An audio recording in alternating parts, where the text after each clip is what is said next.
ও আচ্ছা আচ্ছা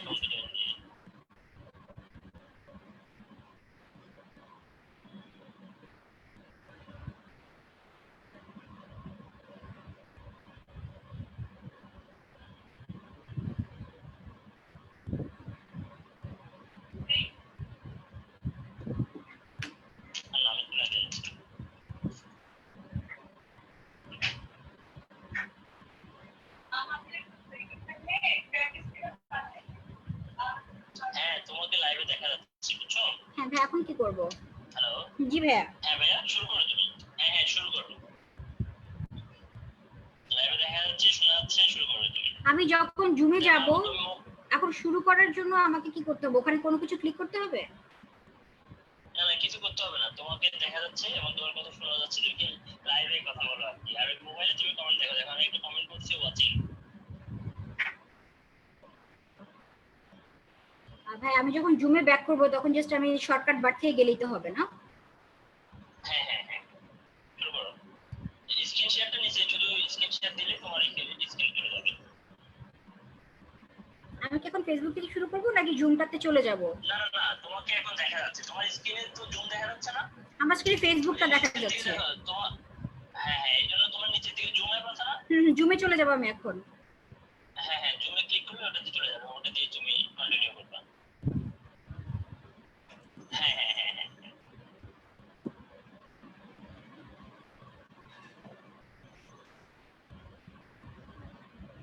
এখন শুরু করব? জুমে চলে যাও। জি ভাই আমি এখন জুমে আছি। ঠিক আছে না এখন তুমি জুমে চলে গেলে তোমার তো জুম দেখা যাবে, বুঝলে? জুমে চলে গেলে তোমার কিন্তু আমরা জুমটাই দেখতেছি আর কি। তুমি জুম অ্যাপে ক্লিক করলে জুমটাই চলে আসবে, শুরু করতাম। আমি এখন জুমে শুরু করে দিব? হ্যাঁ হ্যাঁ হ্যাঁ আমি ভাই স্ক্রিনশট দিয়ে শুরু করে দিই তাহলে, আমি স্ক্রিনশট দিয়ে চাচ্ছিলাম। না তুমি ইনিশিয়ালি কিছু কথাবার্তা বলো, পরিচয় দাও, কথাবার্তা বলো, এরপরে স্ক্রিন শেয়ার দিয়ে যাও আর কি, কথাবার্তা ইয়াতে, বুঝলে? আচ্ছা ঠিক আছে ঠিক আছে আমি কেটে দিচ্ছি তাহলে, শুরু করে দিবে। আচ্ছা ওকে আসসালামু আলাইকুম।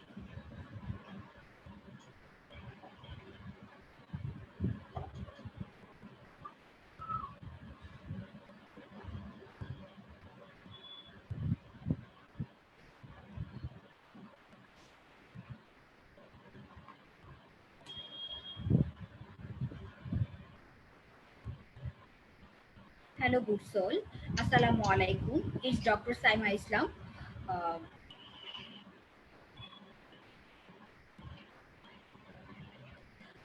আমি পাশ করেছি এএমসি গত নভেম্বরে। আজকে আমি আপনাদের সাথে এএমসি নিয়ে ডিসকাস করব। আমি বর্তমানে কর্মরত আছি vascular surgery department of international cardiac hospital and research institute.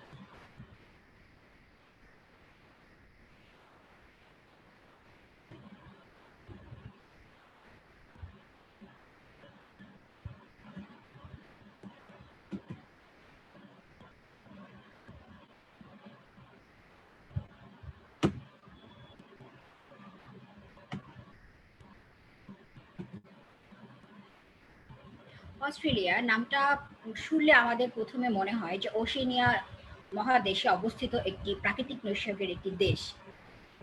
ওই দেশের একটা ভিজুয়ালাইজেশন আমাদের মাথায় আসে যে সি বিচ, ক্যাঙ্গারু, এবং এখনকার যুগে আমরা সবাই চাই যে দেশের বাইরে ক্যারিয়ার করতে, এবং এর মধ্যে আমাদের অন্যতম লুক্রেটিভ হচ্ছে অস্ট্রেলিয়া। এবং আমার এই সেশনটি শুরু করার আগে প্রথমেই ধন্যবাদ জানাতে চাই জেনেসিস কর্তৃপক্ষকে আমাকে এরকম একটা সুন্দর প্ল্যাটফর্ম দেওয়ার জন্য এবং আমার ভিউজগুলো শেয়ার করার জন্য, এবং স্পেশাল থ্যাঙ্ক জানাতে চাই ডক্টর শরীফ ভাইয়াকে। উনি আমাকে শুরু থেকে এ পর্যন্ত প্রত্যেকটা ডিরেকশন দিয়েছেন। আমি এখন আমার সেশনটি শুরু করছি। আমরা কি সবাই জানি যে আইএমজি জিনিসটা কি?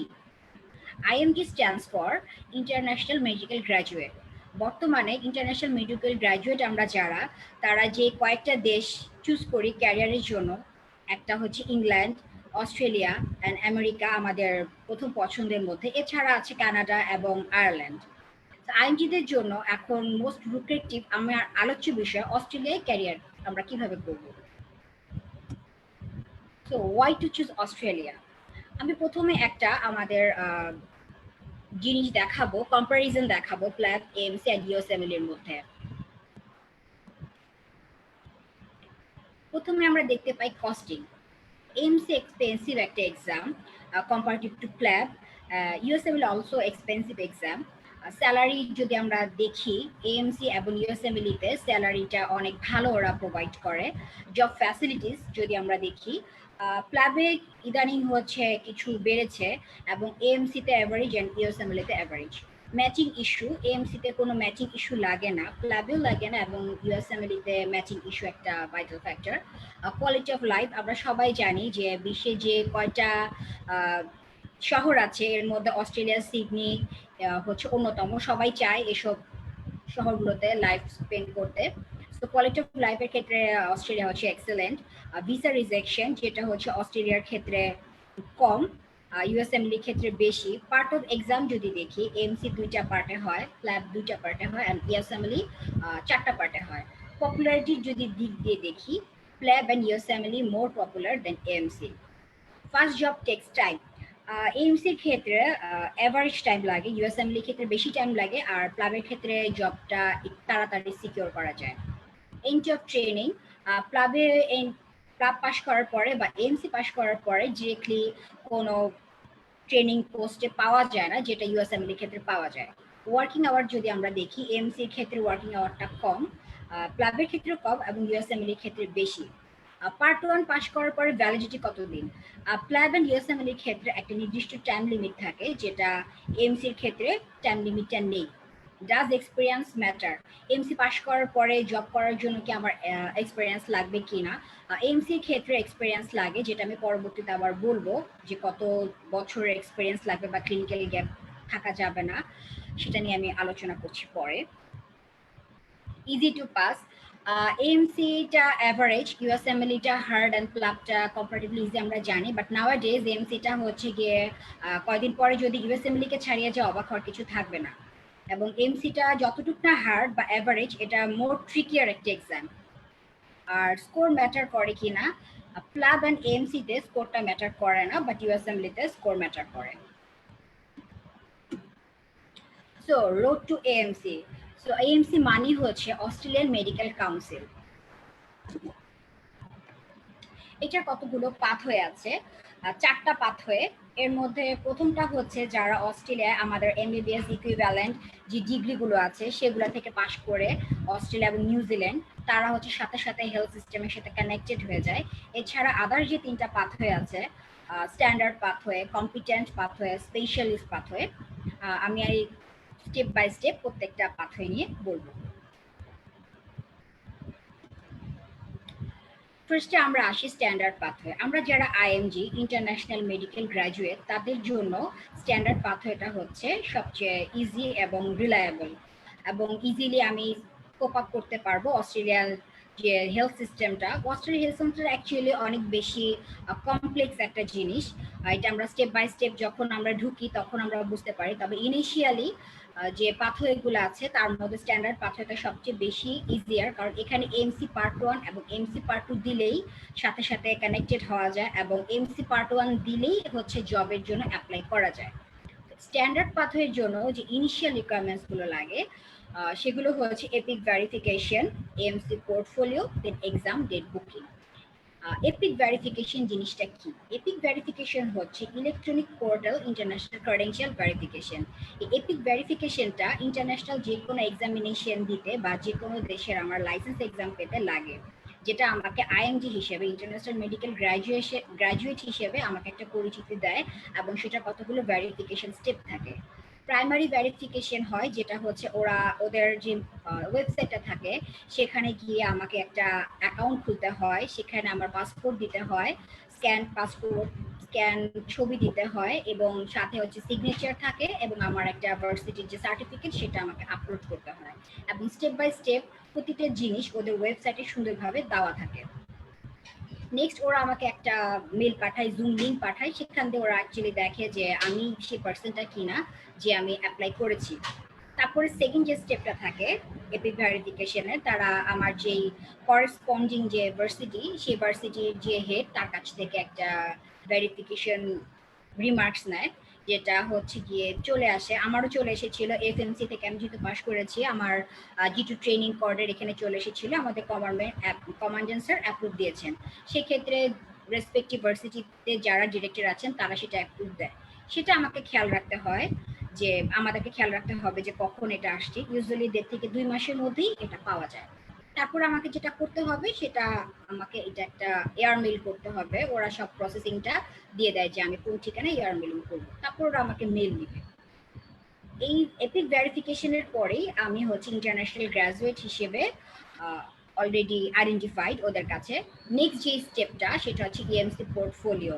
এএমসি পোর্টফোলিওটা অ্যাকচুয়ালি ওয়েবসাইট থাকে ওদের, ওয়েবসাইটের সাথে হচ্ছে এএমসি এপিক ভেরিফিকেশনটা কানেক্টেড থাকে। তো যখন আমি এপিকে কোনো ইনফরমেশনটা আপডেটেড করব, সেটা ওরা সরাসরি এএমসি পোর্টফোলিওকে ওরা দিবে। এবং এএমসি পোর্টফোলিওটাও কমপ্লিট হতে 2 to 3 উইকস লেগে যায় অফিসিয়াল ডেতে। এবং ওখানে যেটা করতে হয় যে আমার প্রত্যেকটা ইনফরমেশন ওখানে আপডেট দিতে হয়, ডেট অফ বার্থ থেকে শুরু করে এপিক ভেরিফিকেশন নাম্বার, আমার ভার্সিটির নাম্বার, কবে ইস্যু হয়েছে, আমি কবে পাস করেছি, এগুলো সবকিছু ইনফরমেশন ওদেরকে দিতে হয়। ফাইনালি হচ্ছে যখন এমসি পোর্টফোলিওটা ওকে হয়ে যায়, তখন এক্সাম ডেট বুকিং এর ব্যাপারটা চলে আসে। আমি ওয়েবসাইটগুলো দেখাবো, এপিক ভেরিফিকেশন এবং এমসি ওয়েবসাইট। নেক্সট আসে কম্পিটেন্ট পাথওয়ে। কম্পিটেন্ট পাথওয়েটা হচ্ছে যে আমি এএমসি এক্সামটা না দিয়ে, মানে এএমসি বাইপাস করে কিভাবে আমি অস্ট্রেলিয়ান হেলথ সিস্টেমের সাথে কানেক্টেড হতে পারি। তো সেক্ষেত্রে ওরা যেগুলো গ্রহণ করে এর মধ্যে হচ্ছে জিএমসি প্ল্যাব দিয়ে যদি কেউ জিএমসি পায়, দ্যাট মিনস ইউকের যদি কারো রেজিস্ট্রেশন পায়, মেডিকেল লাইসেন্স পায়। তারপর যদি কেউ ইউএসএমএলই দিয়ে ইউএসএ থেকে মেডিকেল রেজিস্ট্রেশন পায়, কেউ যদি কানাডার রেজিস্ট্রেশন পায়, এবং কেউ যদি আয়ারল্যান্ডের রেজিস্ট্রেশন পায় এবং সেখানে 1 ইয়ার ওয়ার্কিং এক্সপিরিয়েন্স থাকে, তখন সে কম্পিটেন্ট পাথওয়েতে অ্যাপ্লাই করতে পারে। নেক্সট হচ্ছে স্পেশালিস্ট পাথওয়ে। স্পেশালিস্ট পাথওয়েটা যারা হচ্ছে আমাদের দেশের স্পেশালিস্ট, এফআরসিএস করা বা এফসিপিএস করা বা প্রফেসর লেভেলের, তাদের সাথে এই স্পেশালিস্ট পাথওয়েটা কানেক্টেড থাকে। এবং এটা খুব জটিল একটা প্রসিডিওর, অনেকগুলা স্টেপের মধ্যে দিয়ে যেতে হয়, এবং সেটা ওয়েবসাইটে আছে। আমি একটু ওয়েবসাইটটা দেখাচ্ছি।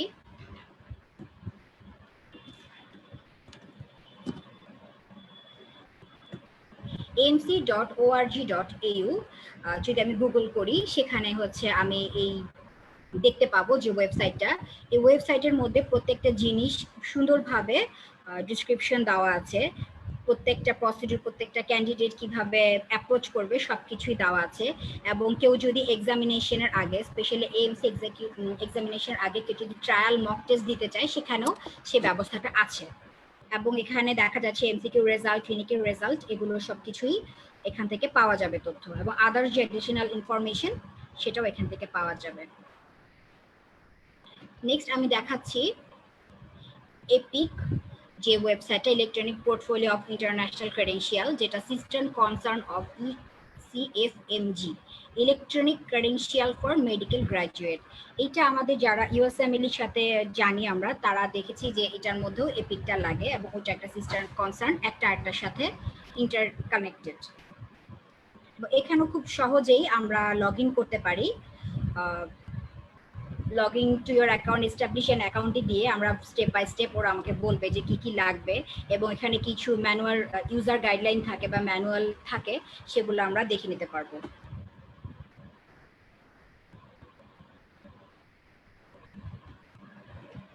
ওকে, এখন আমরা চলে যাই এএমসি এক্সামে। এএমসি এক্সামিনেশনটা দুইটা পার্টে হয়, একটা হচ্ছে পার্ট 1 এবং সেকেন্ডটা হচ্ছে পার্ট 2। পার্ট 1টা আমরা বলি যে এএমসি এমসিকিউ, আর ওটা ওরা বলে হচ্ছে cat exam, computer adaptive test. সেটার মার্কস ডিস্ট্রিবিউশন হচ্ছে 500 মার্কস হয়। এর মধ্যে কোয়েশ্চেন থাকে 150টা, যে ডিউরেশন থাকে 200 মিনিট বা 3 ঘন্টা 20 মিনিটের মতো থাকে। প্যাটার্নটা থাকে সিঙ্গেল বেসড টাইপের, মাল্টিপল কোয়েশ্চেন থাকে, চয়েস কোয়েশ্চেন থাকে, আমাকে একটা সিঙ্গেল বেসড অ্যান্সার করতে হয়, এবং এখানে পাসিং স্কোর হচ্ছে 250। এখানে কিছু কথা বলে নেই রিলেটেড টু কোয়েশ্চেন। এখানে 150টা কোশ্চেনের মধ্যে 120টা কোশ্চেন থাকে মার্ক বিয়ারিং।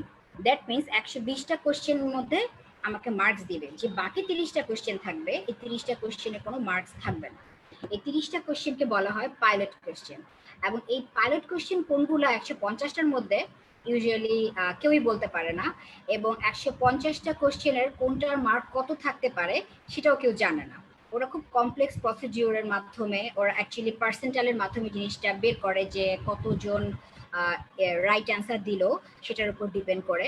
তবে কিছু কিছু কোয়েশ্চেন থাকে যেগুলা মার্কস বেশি বেয়ার করে। এর মধ্যে হচ্ছে যে সব কোয়েশ্চেনে ইসিজি থাকে, যেসব কোয়েশ্চেনে ছবি থাকে বা সিটি স্ক্যান থাকে, সেসব ছবিগুলা রিলেটেড কোয়েশ্চেনগুলোতে ইউজুয়ালি মার্কস বেশি থাকে, ইমার্জেন্সি কোয়েশ্চেনগুলো বেশি থাকে। এবং ধারণা করা হয় যে 120-এর পরে, দ্যাট মিনস 121 থেকে যে কোয়েশ্চেনগুলো থাকে 150 পর্যন্ত, লাস্ট আওয়ারের যে কোয়েশ্চেনগুলো, এগুলো বেশি মার্কস ক্যারি করে এবং ওখানে পাইলট কোয়েশ্চেন থাকার সম্ভাবনা কম। আর পাইলট কোয়েশ্চেন জিনিসটা ইজিলি আইডেন্টিফাই করা যায় না, তাও কিছু ক্ষেত্রে সলভ করতে করতে স্টাডি প্যাটার্নের সাথে বোঝা যায়। এমন কিছু কোয়েশ্চেন থাকে যেগুলো আমরা কখনোই শুনি নাই বা জানি না, সেগুলো নিয়ে এত হেডেকের কিছু নাই। নেক্সট যেটা এমসি পার্ট 2, যেটা হচ্ছে OSCE exam, oral structure clinical examination, যেখানে স্টেশন থাকে 16টা। এর মধ্যে 14টাতে মার্কস বেয়ার করে এবং 2টা থেকে রেজিস্ট্রেশন বা যেটাতে মার্কস বেয়ার করে না। অ্যাজ ইউজুয়াল সেটা ক্যাট এক্সামের মতোই, কোন 2টাতে মার্কস বেয়ার করবে না সেটা জানে না। তবে হচ্ছে এখানে পাস করার জন্য 12টা স্টেশন পাস করতে হবে। এবং এটার ক্ষেত্রে এমসিকিউর ক্ষেত্রে যেরকম নলেজ থাকতে হয়, পার্ট 2 ক্ষেত্রে নলেজের যে মেইন হচ্ছে যে এক্সামিনারের সামনে কিভাবে আমি প্রত্যেকটা প্রসিডিওর সুন্দরভাবে করলাম, এবং এটার জন্য এমবিবিএস লেভেলের নলেজটাই মেইন। ওরা এখানে নলেজ যাচাই করে না, পেশেন্টের সাথে আমি কতটা এমপ্যাথিক, কতটা সিম্প্যাথেটিক এবং পেশেন্টকে কত সুন্দরভাবে আমি হ্যান্ডেলিং করতে পারছি সেটা অ্যাকচুয়ালি ওরা এখানে দেখে। নেক্সট রেসিডেন্সি, পার্মানেন্ট রেসিডেন্সি পাওয়ার বিষয়টা নিয়ে এখন বলি। ডক্টর হিসেবে যদি আমি রেসিডেন্সি পেতে যাই, সেক্ষেত্রে আমার এমসি পার্ট 1 এবং এমসি পার্ট 2 দুটোই পাস করতে হবে, এবং সেটার সাথে ইংলিশ টেস্ট লাগবে। নেক্সট আমার যেটা লাগবে যে জেনারেল রেজিস্ট্রেশন বাই আফরা, আমাদের দেশে যেরকম বিএমডিসি রেজিস্ট্রেশন দেয়, ওদের দেশে এরকম জেনারেল রেজিস্ট্রেশনটা দেয় হচ্ছে আফরা। এবং সেই সাথে আমার লাগবে হচ্ছে ভিসা স্ট্যাটাস। ভিসা স্ট্যাটাসটা পার্সন টু পার্সন ভ্যারি করে, কেউ স্কিল মাইগ্রেশন ভিসায় যেতে পারে, কেউ স্পাউস ভিসায় যেতে পারে, কেউ হয়তো বা স্টুডেন্ট হিসেবে ছিল, সেখান থেকে এমসি কমপ্লিট করে পরবর্তীতে সে পিআর এর জন্য এলিজিবল হয়। ভিসা স্ট্যাটাসটার জন্য আমাদেরকে লয়ারের সাথে কথা বলতে হয় এবং লয়ার জিনিসটা ঠিক করে দেয়। এবং নেক্সট যেটা ইংলিশ টেস্ট, কেউ যদি এমসি পার্ট 1 করে, তার যদি ক্লিনিক্যাল গ্যাপ না থাকে এবং সে যদি কাজের মধ্যে থাকে, সেক্ষেত্রে সে জবের জন্য অ্যাপ্লাই করতে পারে এবং তখন ইংলিশ টেস্ট লাগে না। কিন্তু জব যখন সে জয়েন করবে, তখন সে ইংলিশ টেস্টটা ওদেরকে এনশিওর করতে হয় যে হ্যাঁ আমি ইংলিশ টেস্ট যেটা দরকার সেটা আমি পাস করেছি, কিন্তু অ্যাপ্লিকেশনের জন্য ইংলিশ টেস্টটা ম্যান্ডেটরি না। নেক্সট হচ্ছে how to grab a job. Job grab করার জন্য প্রথমে যেটা আমাদের লাগে, এমসি পার্ট 1 তো অবশ্যই লাগবে অ্যাটলিস্ট। দেন হচ্ছে আমরা ইংলিশ এফিসিয়েন্সি। আর ক্লিনিক্যাল গ্যাপ সাধারণত 2 বছরের বেশি না থাকা ভালো। কারো যদি 2 বছরের বেশি ক্লিনিক্যাল গ্যাপ থাকে, সেক্ষেত্রে অবজারভারশিপ লাগে, সিডিপি পয়েন্ট ক্যারি করতে হয়। সিডিপি পয়েন্টটা হচ্ছে ওরা কিছু কিছু ওয়ার্কশপ দেয়, যে ওয়ার্কশপগুলো পেইড ওয়ার্কশপ। ওয়ার্কশপ করলে সেখানে কিছু মার্কস দেয়, যেমন কেউ যদি ক্যানুলার উপর একটা ওয়ার্কশপ করে সেখানে তাকে কিছু পয়েন্ট দিবে, কেউ যদি নেল অ্যাভালশনের উপর কাজ করে সেটাতে কিছু পয়েন্ট দিবে, সে যদি কিছু ওয়েবিনার অ্যাটেন্ড করে এবং সেগুলো ওয়েবিনারগুলোই থাকে যে পয়েন্ট বিয়ারিং ওয়েবিনার, সেভাবে সার্টেন একটা পর্যন্ত পয়েন্ট সে ক্যারি করার পরে তার ক্লিনিক্যাল গ্যাপটাকে সে ওভারকাম করতে পারে। ক্লিনিক্যাল এক্সপিরিয়েন্স যাদের আছে তাদের জন্য খুবই ভালো। এবং অস্ট্রেলিয়ার যে জিনিসটা, আমাদের ক্লিনিক্যাল এক্সপিরিয়েন্স আমাদের দেশে যদি 6 বছর থাকে, এটা ওদের এখানে দেখা যায় যে 3 বছর বা 4 বছর, ওদের হিসাবটা একটু আলাদা। এবং কারো যদি আইসি ওর ইমার্জেন্সি ওয়ার্কিং এক্সপিরিয়েন্স থাকে, সেক্ষেত্রে তাদের জবের সিভিটা অনেক ভাইটাল হয়। এবং জব অ্যাপ্লিকেশন করার জন্য খুব ভালো একটা কভার লেটার লাগবে, এবং সিভিটা ওদের ফরম্যাটে করতে হবে। কিছু ফরম্যাট বিভিন্ন রকম ইনস্টিটিউশন দেয় এবং কিছু প্রফেশনাল লোক আছেন যারা সিভি করে দেন টাকার বিনিময়ে। এখন অনেকেই যেটা করছে যে সিভি মডেলটা দেখে নিজেরাই ফাইন্ড আউট করছে যে কোন জায়গাটা অ্যাকচুয়ালি সিভিতে ওরা ভুল করছে, ওরা ভুল ধরছে বা ওরা অ্যাপ্লাই করার পরে ওরা ডাকছে না। তো সেগুলো নিয়ে একটু আলাদা করে কেউ যদি একটু সময় দেয়, সেটা সে নিজেই ফাইন্ড আউট করতে পারে যে কোন জিনিসটা অ্যাকচুয়ালি লাগবে। এবং জবের জন্য যদি গুগলে গিয়ে কেউ সার্চ করে যে জুনিয়র ডক্টর ইন অস্ট্রেলিয়া, কেউ যদি জানেন যে কোন কোন টেরিটরি, ভিক্টোরিয়া, কুইন্সল্যান্ড, সিডনি বা নিউ সাউথ ওয়েলস, সেই জায়গাগুলো যদি দিয়ে দেয়, সেখানে খুব সুন্দর সুন্দর করেই সবকিছু চলে আসে। এবং কিছু অর্গানাইজেশন বা এজেন্সি আছে যেমন ইন্ডি বা সিক জব, ওরাই হচ্ছে টাইম টু, ওদেরটা যদি অন করে রাখা যায়, ওরা টাইম টু টাইম জবের ক্ষেত্রে অ্যালার্ট দিবে। এবং আরেকটা জিনিস, অস্ট্রেলিয়ার ক্ষেত্রে জব সার্কুলারটা ইউজুয়ালি হয় জুন জুলাইয়ের দিকে, এবং তখন একটা রেসিডেন্ট মেডিকেল হান্ট থাকে, তখন ওরা ফরমেট দিয়ে দেয় যে কিভাবে কি করতে হবে। তো পাশ করার পরে বা যারা এই দিকটাতে আছেন, আস্তে আস্তে সেই জিনিসগুলো আমরা জানবো। এখন চলে আসি যে এমসি পার্ট 1 দেওয়ার জন্য আমার কি কি বুকস লাগবে। জন মুরতাগ, আমরা অনেকেই জানি যে জন মুরতাগ, যেটা হচ্ছে জিপি প্র্যাকটিশনারদের বাইবেল ওদেরকে বলে, জন মুরতাগ স্যারের লেখা, এটা লেটেস্ট এডিশনটা লাগবে, কারণ এডিশন ওদের চ্যাপ্টার টু চ্যাপ্টার চেঞ্জ হয়ে যায়। নেক্সট যেটা লাগবে সেটা হচ্ছে master of the board, captain সিরিজের কর্নেট ফিশারের লেখা, আমার খুবই প্রিয় একটা বই, এবং এই বইটা অনেক অনেক হেল্প করবে লাস্ট মোমেন্টে।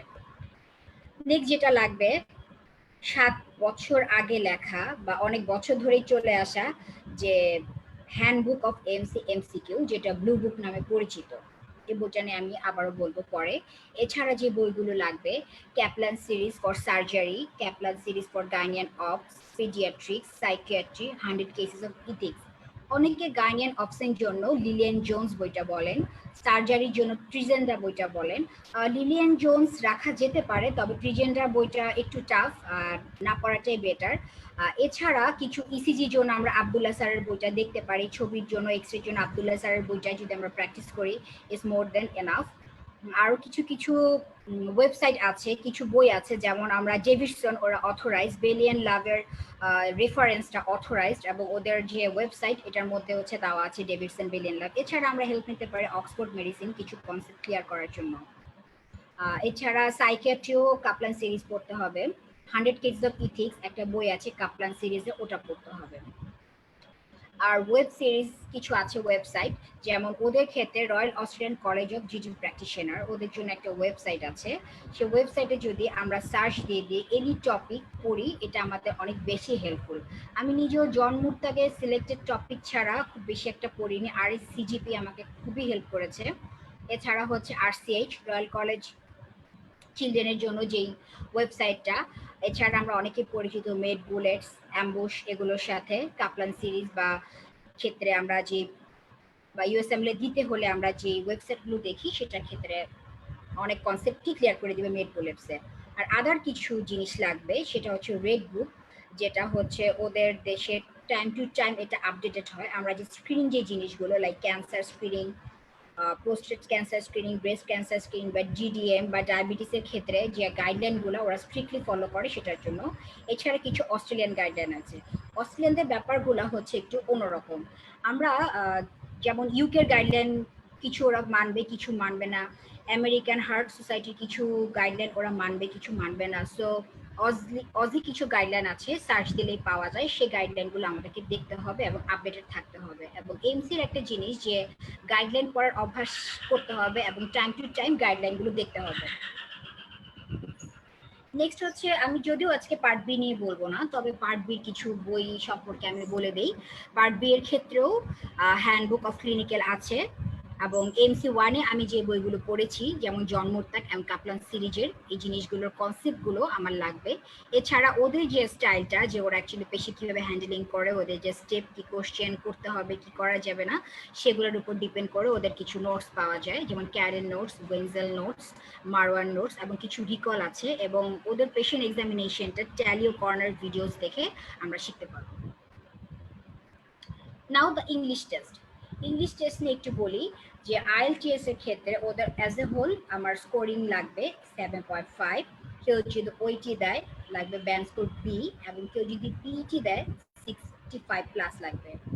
ওইটির ক্ষেত্রে যেটা হয়, ওইটিটা তো স্পেশালি করা হয়েছে মেডিকেল প্রফেশনাল যারা নার্স যারা তাদের জন্য। তবে ভিসা স্ট্যাটাসের ক্ষেত্রে পিইটি এবং আইএলটিএসটা বেশি হেল্প করে, জবের ক্ষেত্রে ওইটিটা হেল্প করে। ওইটিটা কম্পারেটিভলি যেহেতু আইএলটিএসেরই একটা পার্ট, সবকিছু মেডিকেল জিনিস দিয়েই করা, তো আমাদের ডক্টরদের জন্য ওইটিটা ইজি হয়। কিন্তু ওইটি যেটা প্রবলেম সেটা ভিসা স্ট্যাটাসে তেমন হেল্প করে না। কিন্তু আইএলটিএস বা পিইটি যদি কারো করা থাকে, স্কোরিং ভালো থাকে, এক্সপেক্টেড থাকে, সেক্ষেত্রে সেটা ভিসা স্ট্যাটাসে বা ইমিগ্রেশনে হেল্প করে। নেক্সট আসি পাসিং রেট নিয়ে। এমসি কম্পিউটার অ্যাডাপটিভ টেস্ট, সেটার ক্ষেত্রে পাসিং রেট হচ্ছে 55 to 60%। অ্যাকচুয়ালি ওরা ধরেই নেয় যে যত সংখ্যক ক্যান্ডিডেট এক্সাম দিবে তাদের মধ্যে 60%কে ওরা পাশ করাবে। যদি কোশ্চেন অনেক কঠিন হয় সেক্ষেত্রে 55% পাশ করবে, 40 to 45% মানুষ খারাপ করবে, দ্যাট মিনস ফেল করবে। এখন সংখ্যাটা আমার কাছে মনে হচ্ছে, আমাদের কাছে মনে হয় অ্যাকচুয়ালি যে 55 to 60% huge number, but actually এটা তেমন হিউজ নাম্বার না যারা ওই আনলাকি 40 বা 45%-এর মধ্যে পড়ে যায়। অ্যান্ড এএমসি এক্সামটা অনেক কস্টলি, সো আমি বলবো যারা আনলাকি তাদের ক্ষেত্রেও জিনিসটা আসলে আনলাকি, এবং এমসির ক্ষেত্রে লাকও অনেকটা ম্যাটার করে। দেখা যায় যে একই সেন্টারে 15 জন এক্সাম দিচ্ছে, 15 জনের যে 150টা কোশ্চেন আসবে, 150টা কোশ্চেন দেখা যাবে ডিফারেন্ট টাইপের। এখন কার 115 জনের মধ্যে কে সেই আনলাকি পার্সন যার একদমই কমন পড়ছে না, সেটা আসলেই অনেকটা গ্যামলিং এর মতো। সো অনেকে এমসিকিউ এক্সামকে গ্যামলিং বলে থাকেন। নেক্সট আসছে এমসি ক্লিনিক্যাল। এটা আমি আগেও বলেছি যে ক্লিনিক্যাল এক্সামিনেশনটা অনেকটা আমরা এমবিবিএস লেভেলে আমাদের এক্সামিনারদের সামনে যেভাবে একটা প্রসিডিওর অভিনয় করতাম, পেশেন্টের একটা স্থিতিশীলতা, পেশেন্টকে কাম করে কিভাবে পেশেন্ট থেকে তথ্য আদায় করে পেশেন্টকে আমরা ডায়াগ্রামেটিক ভাবে আমার যে জিনিসগুলা আমি বোঝাতে পারছি ফ্লুয়েন্সি দিয়ে, সেটা হচ্ছে মেইন। তবে এটার একটা জিনিস হচ্ছে ক্লিনিক্যাল, এমসি ক্লিনিক্যালের ক্ষেত্রে পাসিং রেট একটু কম, 15 to 13% দিলেও অ্যাকচুয়ালি 20 to 25% মানুষজন পাস করে। এবং এটার মেইন যে জিনিসটা লাগে যে অনেক অনেকবার প্র্যাকটিস করতে হয়। আর যদি কোনো কোয়েশ্চেন থাকে আমি পরবর্তীতে অ্যান্সার দিব। নাও দ্য এক্সাম ফিস। এক্সাম ফিসের ক্ষেত্রে এপিক ভেরিফিকেশনের জন্য লাগে $125।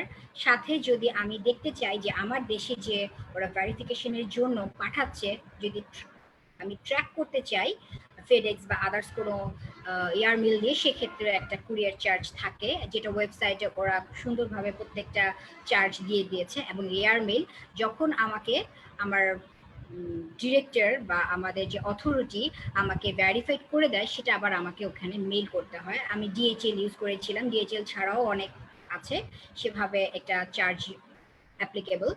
দেন হচ্ছে এএমসি পোর্টফোলিও। এএমসি পোর্টফোলিও খোলার জন্য $500, $500 লাগে। নাও এটা করার পরেই হচ্ছে শো করে যে এমসিকিউ দেওয়ার জন্য এলিজিবল কিনা। সবকিছু যখন এলিজিবল হয়ে যায় তখন আমরা এক্সাম ডেট বুক করতে পারি, এবং ওখানে এক্সাম ডেট দেখা যায়, এক্সাম সেন্টার দেখা যায়, এবং আমি যতবার ইচ্ছা ততবার এক্সাম ডেট এবং সেন্টার চেঞ্জ করতে পারি এক্সাম ফিস দেওয়ার পরে। সাধারণত ওরা বলে দেয় যে 21 দিন আগে আমাকে সেন্টার এবং ডেটটা চেঞ্জ যদি আমি করতে চাই তাহলে করতে পারি। এমসিকিউর ক্ষেত্রে সে বাধ্যবাধকতাটা নেই, বাট এমসি ক্লিনিক্যালের ক্ষেত্রে যেহেতু মানুষজন এই জিনিসটা বারবার করে, ক্লিনিক্যালের সিট কম থাকে এবং মানুষ এক্সপেক্টেড কিছু মান্থে এক্সাম দিতে চায়, সেক্ষেত্রে ওরা 3 মাস দেখায়। ওদের এখানে যারা এমসিকিউ পাস করে তারাই শুধুমাত্র এমসি ক্লিনিক্যালের ডেট এবং সেন্টার দেখতে পায়, এবং সেক্ষেত্রে দেখা যায় যে 3 মাস আগে ওরা 3 মাসের এক্সাম সেন্টার এবং এক্সাম ডেটগুলো ওরা দেখায়। যদিও করোনার কারণে এখন এক্সাম পোস্টপন্ডেড। আচ্ছা, আর এমসিকিউর সেন্টার আমাদের দেশে নেই, এবং এমসি ক্লিনিক্যালের সেন্টার হচ্ছে অস্ট্রেলিয়ার মেলবোর্নে। এবং এমসিকিউর সেন্টার আমাদের দেশে না থাকলেও আমাদের পার্শ্ববর্তী দেশ ইন্ডিয়াতে আছে, ইন্ডিয়াতে দুই তিনটার মতো সেন্টার আছে। এছাড়া সিঙ্গাপুরে দেওয়া যায়, থাইল্যান্ডে দেওয়া যায়, এবং আরো কিছু এশিয়ান কান্ট্রিতে এক্সাম দেওয়ার ব্যবস্থা আছে, সেটা ওয়েবসাইটের মধ্যে আছে। আমি এক্সাম দিয়েছিলাম দিল্লি থেকে। আমার আজকের মেইন আলোচ্য বিষয় হচ্ছে যে tips and tricks to crack the AMC MCQ. এমসিকিউটা অ্যাকচুয়ালি যেমন প্লাবের ক্ষেত্রে একটা স্ট্রাকচার ফরম্যাট থাকে যে আমি কিভাবে পড়বো, বা ইউএসএমএল অনেক হার্ড হলেও আমাকে দেখা যায় যে বেসিক কনসেপ্টটা ক্লিয়ার করে তারপর আগাতে হয়। কিন্তু এমসির ক্ষেত্রে কোনো সিলেবাস নেই, কোনো বুকস নেই, কোনো ডিরেকশন নেই, এবং এক্সাম কোশ্চেনগুলো খুবই টিকি। যেটা অ্যান্সার মনে হবে অ্যাকচুয়ালি অ্যান্সার সেটা না। এবং সেজন্যই কিছু টিপস এন্ড ট্রিক্স শেয়ার করার জন্যই অ্যাকচুয়ালি আমি আজকে আপনাদের সামনে। প্রথমে আমরা দেখে নিই যে মার্কস ডিস্ট্রিবিউশন গুলো কেমন।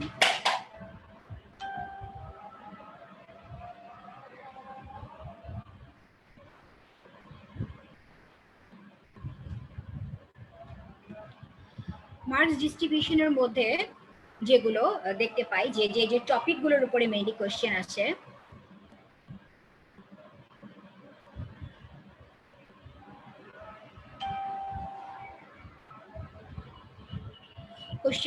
সেটার মধ্যে অন্যতম হচ্ছে অ্যাডাল্ট হেলথ, মেডিসিনের মধ্যে হচ্ছে অ্যাডাল্ট হেলথ, সার্জারিটাও অ্যাডাল্ট হেলথের মধ্যেই পড়ে। সো অ্যাডাল্ট হেলথের দুইটা পার্ট, মেডিসিন এবং সার্জারি। অ্যাপ্রক্সিমেটলি মেডিসিন থেকে 35টা কোশ্চেন আসে, সার্জারি থেকে 25 কোশ্চেন আসে, ওমেন্স হেলথ থেকে অপশন জ্ঞানী থেকে 15টা কোশ্চেন, চাইল্ড হেলথ থেকে 15টা কোশ্চেন, মেন্টাল হেলথ থেকে 15টা কোশ্চেন, পপুলেশন সায়েন্স থেকে 15টা কোশ্চেন, টোটাল 120 কোশ্চেন। আর বাকি 30টা হচ্ছে পাইলট কোশ্চেন। আর এই কোশ্চেনগুলো মিক্সড আপ থাকে, এবং এইমস এর একটা মজার জিনিস হচ্ছে যে এখানে কোনো নেগেটিভ মার্কিং নেই।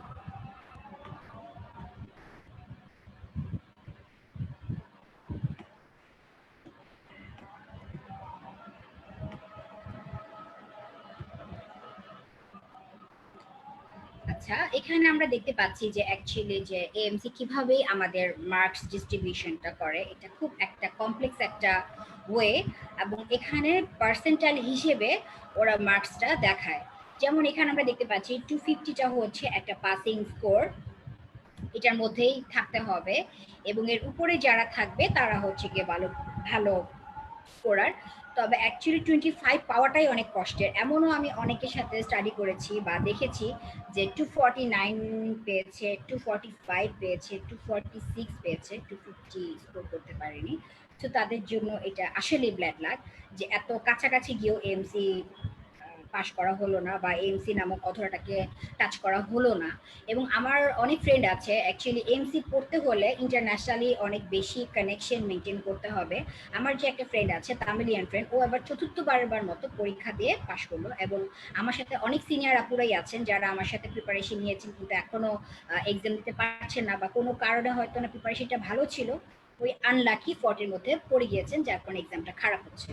তো আমাদের খেয়াল রাখতে হবে যে কিছু ট্রিক্স যেন আমরা খাটাই এমসি এক্সামিনেশনের ক্ষেত্রে।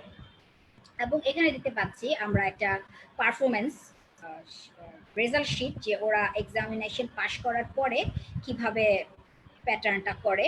অ্যাকচুয়ালি লেখাগুলো অনেক ছোট ছোট, পড়াটাও টাফ। তবে আমি বলতে পারি যে medicine, surgery, women's health, child health, mental health, population health, এটার উপর বেসিস করে ওদের যে বর্ডার লাইন, স্যাটিসফ্যাক্টরি এবং আনস্যাটিসফ্যাক্টরি ওরা এখানে পয়েন্ট আউট করে। এখানে যে আমরা ব্ল্যাক ডটগুলো দেখতে পাচ্ছি, ব্ল্যাক ডটগুলো অ্যাকচুয়ালি ইন্ডিকেট করে যে তার পারফরমেন্সটা কেমন ছিল। এই যে বর্ডার লাইনে যদি কেউ থাকে তখন দেখা যায় যে সে তাও পাশ করে যায়, কিন্তু বর্ডার লাইনের নিচে যদি কেউ চলে যায় সেটা আনস্যাটিসফ্যাক্টরি, এবং সেটা দেখা যায় যে খুব বেশি যদি নিচে থাকে এবং 2-4 বেশি থাকে সেক্ষেত্রে পাস করাটা অনেক কঠিন হয়ে যায়। এবং এখানে এমন নাই যে আমাকে আলাদাভাবে মেডিসিনে পাশ করতে হবে, আলাদাভাবে সার্জারিতে পাশ করতে হবে, আলাদাভাবে ওমেন্স হেলথে পাশ করতে হবে, অ্যাজ এ হোল আমাকে পাশ করতে হবে। Now the question is, do do we need coaching? আমাদের কি কোচিং করার দরকার এমসির জন্য? এটা অনেকটা টাফ কোশ্চেন, এবং এটা person to person actually vary করে। যারা বিগিনার তাদের জন্য একরকম, যারা অ্যাকচুয়ালি প্রসেসটার মধ্যে আছেন তাদের জন্য একরকম, আর যারা এই এক্সামটা 2-3 বার দিয়ে ফেলেছেন তাদের জন্য একরকম। এবং এক্সামে যে জিনিসটা অবশ্যই ধৈর্য রাখতে হবে। এমসি একটা লেন্দি প্রসেস এবং ধৈর্যের একটা বিষয়, কারণ প্ল্যাব বা ইউএসএমএল ক্ষেত্রে আমরা পড়লে পারবো, বাট এমসির ক্ষেত্রে একটু ট্রিক খাটাতে হয়। সেক্ষেত্রে এই কোচিং এর ক্ষেত্রে আমি নিজে পার্সোনালি আমি একটা কোচিং সেন্টারের হেল্প নিয়েছিলাম। যদিও কোচিং সেন্টারগুলো অফার করে যে 5 মান্থ কোর্স এবং 3 মান্থ কোর্স, এবং এমসি পড়তে হলে আমাদের দুইটা ভাগে পড়তে হয়, রিকলস এবং থিওরি। তো লেংদি যে কোর্সটা থাকে 5 মান্থসের কোর্স, সেই 5 মান্থসের কোর্সের মধ্যে আস্তে আস্তে অরিয়েন্টেশন হয় যে কোন বুকসটা আমি পড়বো, কোন টপিকটা আমি পড়বো, কিভাবে পড়বো, কতটুকু পড়বো। কারণ আমাদের যখন যখন জেম সবাই জানে যে অস্ট্রেলিয়া জন্য লাইক এএমসির জন্য জন্মুক্তাটা অনেক ইম্পর্টেন্ট।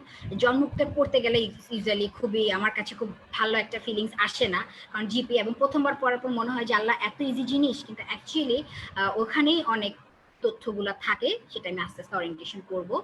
তো কোচিং এর ব্যাপারটা হচ্ছে পার্সন টু পার্সন ভ্যারি করে। আমি যখন করেছিলাম আমি ডিরেক্টলি 5 মান্থস রিকলস ব্যাচে, সরি 5 মান্থস থিওরি ব্যাচে না গিয়ে আমি রিকলস ব্যাচেই ওরিয়েন্টেশন নিয়েছিলাম। যদিও আমার তেমন কোনো প্রিপারেশন ছিল না বা আমি বিগিনার ছিলাম, তাও আমার খুব করতে এতটা প্রবলেম হয়নি। সত্যি কথা বলতে আমি নিজেকে কখনোই আইডিয়াল বলবো না যে আমার প্রিপারেশনের জন্য আইডিয়াল কেউ, কারণ প্রিপারেশন নেওয়ার জন্য অ্যাটলিস্ট 6 to 8 মান্থস লাগবে এবং এটা আস্তে আস্তে কোপ আপ করতে হবে। আমি কোচিং এ ভর্তি হয়েও ঠিকমতো হয়তো মেনটেন করতে পারিনি ডিউটি বা আদার্স জবের জন্য। তো সেক্ষেত্রে এটা একটা কনসিস্টেন্সি মেনটেন করতে হবে, রেগুলারিটি মেনটেন করতে হবে। Now, do we need reading partner?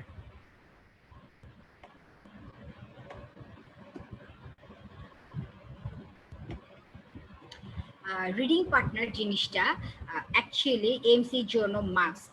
Must মানে মাস্ট। কেউ যদি রিডিং পার্টনার ছাড়া এএমসি এক্সাম দিতে চায়, ইটস লাইক সুইসাইড আমার কাছে মনে হয়। আমি নিজেও এমবিবিএস লাইফে কখনোই রিডিং পার্টনারের হেল্প নেই নাই। দেখ গেমও শুনতাম বা ডিসকাস করতাম বা ধরে ধরে যে পড়াটা রিডিং পার্টনার, সেই জিনিসটা আমার হয় নাই। আর এমসিতে আসার পরও, এমসি স্টাডি স্টার্ট করার পরেও রিডিং পার্টনার নিয়ে আমি অনেক ঝামেলা ফেস করেছি। কারণ রিডিং পার্টনারের যে ব্যাপারটা, টাইমিং এর একটা ব্যাপার, মেন্টালিটি মিরার একটা ব্যাপার, স্টাডি মিরার একটা ব্যাপার। সেক্ষেত্রে গ্রুপ ডিসকাশন করে করে সবার সাথে বসে বসে টেস্টিং করে করে অ্যাকচুয়াল রিডিং পার্টনারটা বের করতে হবে। এবং আমি ডিউটির জন্য সত্যি কথা যে স্টাডি রিলেটেড টাইম খুবই কম দিয়েছি। এবং কেউ যদি আমাকে জিজ্ঞেস করে, ইউজুয়ালি এমসিকিউর জন্য প্রিপারেশন নিতে 6 to 8 মান্থ লাগে। আমি শুরুতে কয়েক মাস, 2-3 মাস হয়তো বা স্টাডির সাথে একটু অ্যাডজাস্টেড ছিলাম, পুরো বছর হয়তো ডিউটি করেছি বা জবের ক্ষেত্রে অনেক প্রবলেম ফেস করেছিলাম, ওখানে অ্যাডজাস্টমেন্টের ট্রাই করেছি।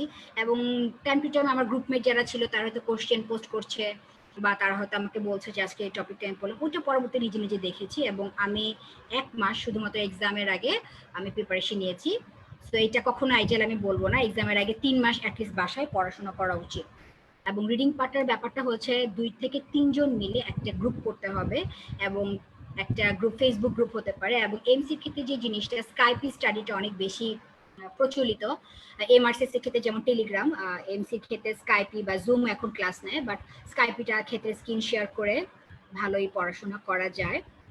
তবে খুব বেশি রিডিং পার্টনার রাখা যাবে না, 2 থেকে 3 জনের বেশি, যারা হচ্ছে আস্তে আস্তে পরবর্তীতে রিকল সলভ বা কঠিন কোশ্চেন গুলা ডিসকাশনের ক্ষেত্রে কাজে লাগবে। এবং এছাড়া ফেসবুকে কিছু গ্রুপের সাথে আমার কানেক্টেড হতে হবে।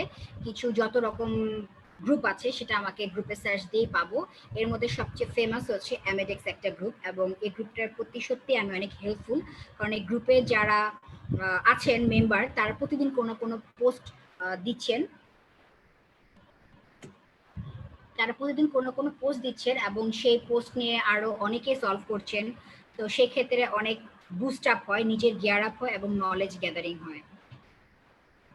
সেজন্য এমএডিক্স গ্রুপে আমি বলবো, যারা এএমসি নিয়ে প্ল্যান করছেন এমএডিক্স গ্রুপে সার্চ দিয়ে এমএডিক্সে এন্ট্রি করাটা ভালো। এছাড়া শারিয়ার্স একাডেমি গ্রুপ আছে, সেখানে হচ্ছে গিয়ে সার্চ দেওয়া যায়, সেখানে আপনারা জয়েন হতে পারেন। রাকিব পালস আছে এবং আরো কিছু গ্রুপ আছে, সেগুলো দেখা যায়। এবং কোচিং সেন্টারের ক্ষেত্রে বাংলাদেশি যে কোচিং সেন্টারগুলো চলছে, এর মধ্যে ডক্টর শাহরিয়ার আছেন, ডক্টর রাকিব আছেন, তারপরে হচ্ছে জাহিদ স্যার আছেন, এবং ইন্টারন্যাশনাল যারা আছেন তাদের মধ্যে হচ্ছে আপনার অ্যালেন রবার্টস আছে, সেটা হচ্ছে অনেক কস্টলি। এক্সাম ফি যদি 2720 ইউএস, সরি অস্ট্রেলিয়ান ডলার হয়, আর সেক্ষেত্রে ওইটা দেখা যায় $3000 উপরে। পল অ্যান্ড্রয়েড আছে, তারপর জামালস একাডেমি আছে, এবং কিছু কিছু জিনিস আছে, কিছু কিছু ডক্টর যারা এমসি পাশ করে গিয়েছেন তারা কিছু কিছু সেশন নেন কিছু কিছু টাকার বিনিময়ে। লাইক কেউ যদি $50 মধ্যে বলেন যে আমি 5টা সেশন নিব, 5টা সেশনে আমি এই জিনিসগুলো কভার করব, এরকম অনেক ফেমাস ডক্টর আছেন, নিয়ে থাকেন। তো শরীফ ভাইয়ের স্ট্যাটাসেই ছিল যে বিগিনারদের জন্য, যারা বিগিনার তারা কিভাবে শুরু করবেন এমসি পড়াটা। আমি জানি অনেক বেশি বোরিং বলে ফেলছি, তবে তথ্যগুলা এমসি আসলে অনেক ভাস্ট একটা জিনিস, এমসি বোঝাটা আমি চেষ্টা করছি সাইলেন্ট ফিচারের মতো অনেক জেস্ট নিয়ে আসার। So MC study for the beginners.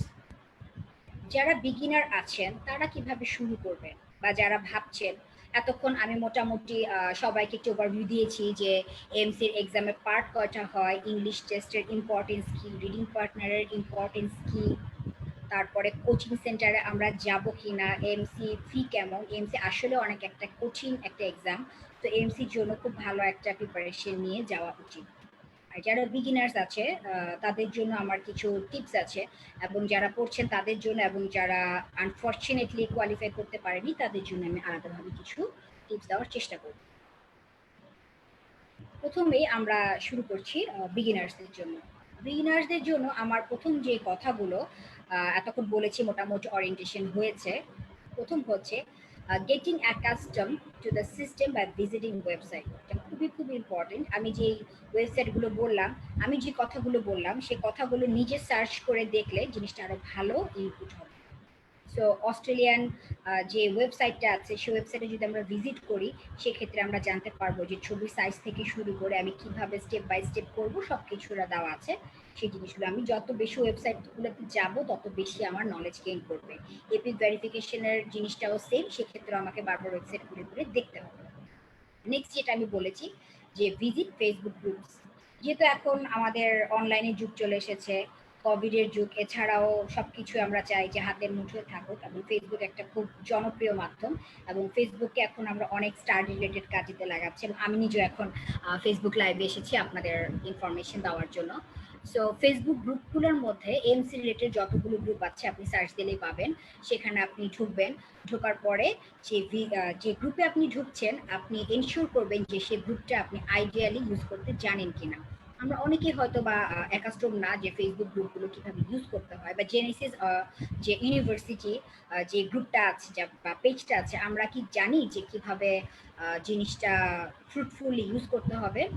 আমরা যদি জেনেসিস ইউনিভার্সিটি যেই পেজটা বা গ্রুপটাতে যাই, সেখানে আমরা দেখতে পাবো কতগুলো অপশন থাকে, অ্যানাউন্সমেন্ট সেকশন থাকে, যেখানে জেনেসিসের মেন্টররা বা যারা আছেন তারা ডিফারেন্ট টাইপ অফ ইনফরমেশন দেন, বা যে জিনিসগুলো অনেক বেশি ইম্পর্টেন্ট সেগুলোকে প্রিন্ট ট্যাগ করে দেন। ফাইল অপশনে হয়তো আমরা অনেকেই যাই না, ফাইল অপশনে দেখা যাবে যে অনেক কিছু ফাইল দেওয়া আছে, এবং ভিডিও অপশনে গেলে তো ভিডিও থাকবেই, অ্যালবাম অপশনে অ্যালবাম থাকবে। আরেকটা মোস্ট ইম্পর্টেন্টলি জিনিস সার্চ অপশন। সার্চ অপশনেটা আমরা ইউজ অনেকেই করি না, তবে এমএডেক্স বা হচ্ছে শারিয়ার মেডিকেল গাইডলাইন বা আদার যে গ্রুপগুলো আছে, ওই গ্রুপগুলোতে সার্চ অপশনটা খুবই খুবই হেল্পফুল। যে কোনো একটা টপিক নিয়ে ওখানে সার্চ দিলে সব ইনফরমেশন আসবে, বা যে কোনো একটা ডক্টর উনি কী কী কোশ্চেন পোস্ট করেছেন সেগুলো আসবে। যে কোনো একটা সাল, যে কোনো একটা কিছু যদি সার্চ দিই সেগুলো চলে আসবে। সো সার্চ অপশনটা ইউজ করাটা এবং প্র্যাকটিস করাটা অনেক ইম্পর্টেন্ট জিনিস। নেক্সট যে জিনিসটা সেটা হচ্ছে ওয়াচ ইউটিউব ভিডিওস। আচ্ছা, ইউটিউব ভিডিওস দেখতে বলবো এই জন্য যে এখন অনেক ভালো ভালো ইউটিউব ভিডিওস এসেছে এমসি রিলেটেড। এর মধ্যে অন্যতম ডক্টর শারিয়ার, অনেক ইজিলি আমার মেন্টার দেখে হয়তো বা আমি অনেকবার ওনার নাম বলছি, ওনার ভিডিওগুলো আমাকে অনেক হেল্প করেছে ইউটিউবে। এছাড়া আছে আমরা দেখতে পারি যে অ্যান্থনি লুলেনের ক্যারিয়ার ডক্টর, সার্চ দিলে ইউটিউব একটা চ্যানেল আছে ক্যারিয়ার ডক্টর। ক্যারিয়ার ডক্টরের সার্চ দিলে হচ্ছে আমরা অ্যান্থনি লুলেনের অনেকগুলো ভিডিও দেখতে পারি, যেখানে আমি যদি চ্যানেল সাবস্ক্রাইব করে রাখি, ও রেগুলার যে বেসিসে যে ভিডিওগুলো আপলোড করে সেগুলো দেখতে পারবো। তো ও অনেক সুন্দরভাবে, আরো বেশি, ও যেহেতু ওইখানকার প্রফেশনাল এবং ও হচ্ছে ক্যারিয়ার কাউন্সিলর, সো ও আরো অনেক সুন্দরভাবে অনেকগুলা ভিডিও দিয়েছে, স্টেপ বাই স্টেপ কি করতে হবে, ইন্টারভিউতে কি দিতে হবে, সিভিতে কি লাগবে, ওরা ইন্টারভিউতে কি চায়, ড্রেস কোড কি হবে, বা এক্সামিনেশন বা পাথওয়েগুলো প্রত্যেকটা জিনিস রিলেটেড ওর আলাদা ভিডিও আছে।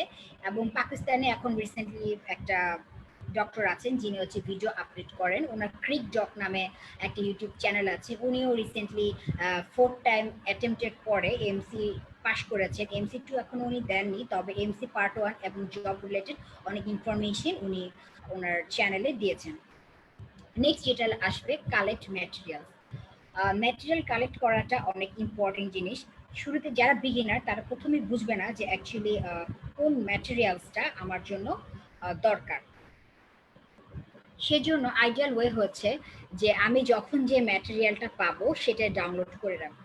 কোচিং সেন্টারগুলো দেখা যায় যে কিছু বুকস যখন আমি একটা কোচিং সেন্টারে এন্ট্রি করি বা সাবস্ক্রিপশন করি, একটা হাই মানিতেই তো মোটামুটি লাগে একটা কোচিং সেন্টারে। বাংলাদেশিগুলো মোটামুটি দেখা যায় যে $500 $500 লাগে, সরি। কিন্তু ইন্টারন্যাশনাল বা দেখা যায় যে $700 to $900, কিছু কিছু ক্ষেত্রে বেশি 1000-এর উপরেও লাগতে পারে, এবং ওটা মান্থ বেসিসে ওদের পে করে ওরা। তো সেক্ষেত্রে আমি বলবো না, তো দেখা যায় যে সেক্ষেত্রে ওরা ম্যাটেরিয়ালস গুলো দেয়, সেটা সেভাবে কালেক্ট করা যেতে পারে। এবং এই যে বললাম যে গ্রুপ সার্চিং এর ব্যাপারটা, ফেসবুক গ্রুপ, অ্যামেডিক্স গ্রুপ বা আদার্স গ্রুপগুলোতে সার্চ দিলেই ফাইল অপশনেই সমস্ত ম্যাটেরিয়ালস পাওয়া যাবে। ইভেন কেউ যদি জন্মতাক দিয়ে সার্চ করে, জন্মতাকে লেটেস্ট এডিশন যদি কেউ আপলোড করে সেটা সেখানে থাকবে। রেড বুক, ব্লু বুক, যে কোনো বই সেখানে থাকবে। সার্চ অপশন দিয়ে শুধু নিয়ে নিতে হবে। যত বেশি ম্যাটেরিয়াল কালেক্ট করা হবে ম্যাটেরিয়ালগুলা, তত বেশি আমি এনরিচ থাকবো। এবং আরেকটা জিনিস লাগবে বিগিনারদের জন্য। আমরা অ্যাকচুয়ালি বাংলাদেশের সিস্টেমে বই পড়ে পড়ে অভ্যস্ত।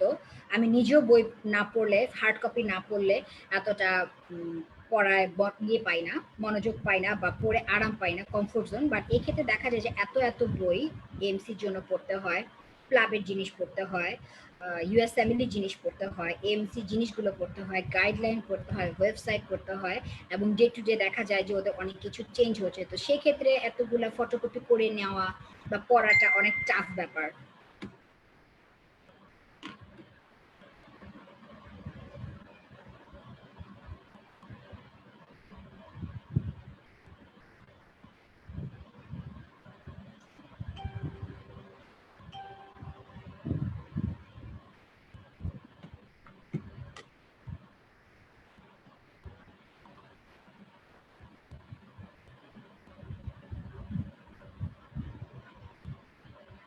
কিছু কোশ্চেন এসেছে কিনা আমি একটু দেখে নিচ্ছি।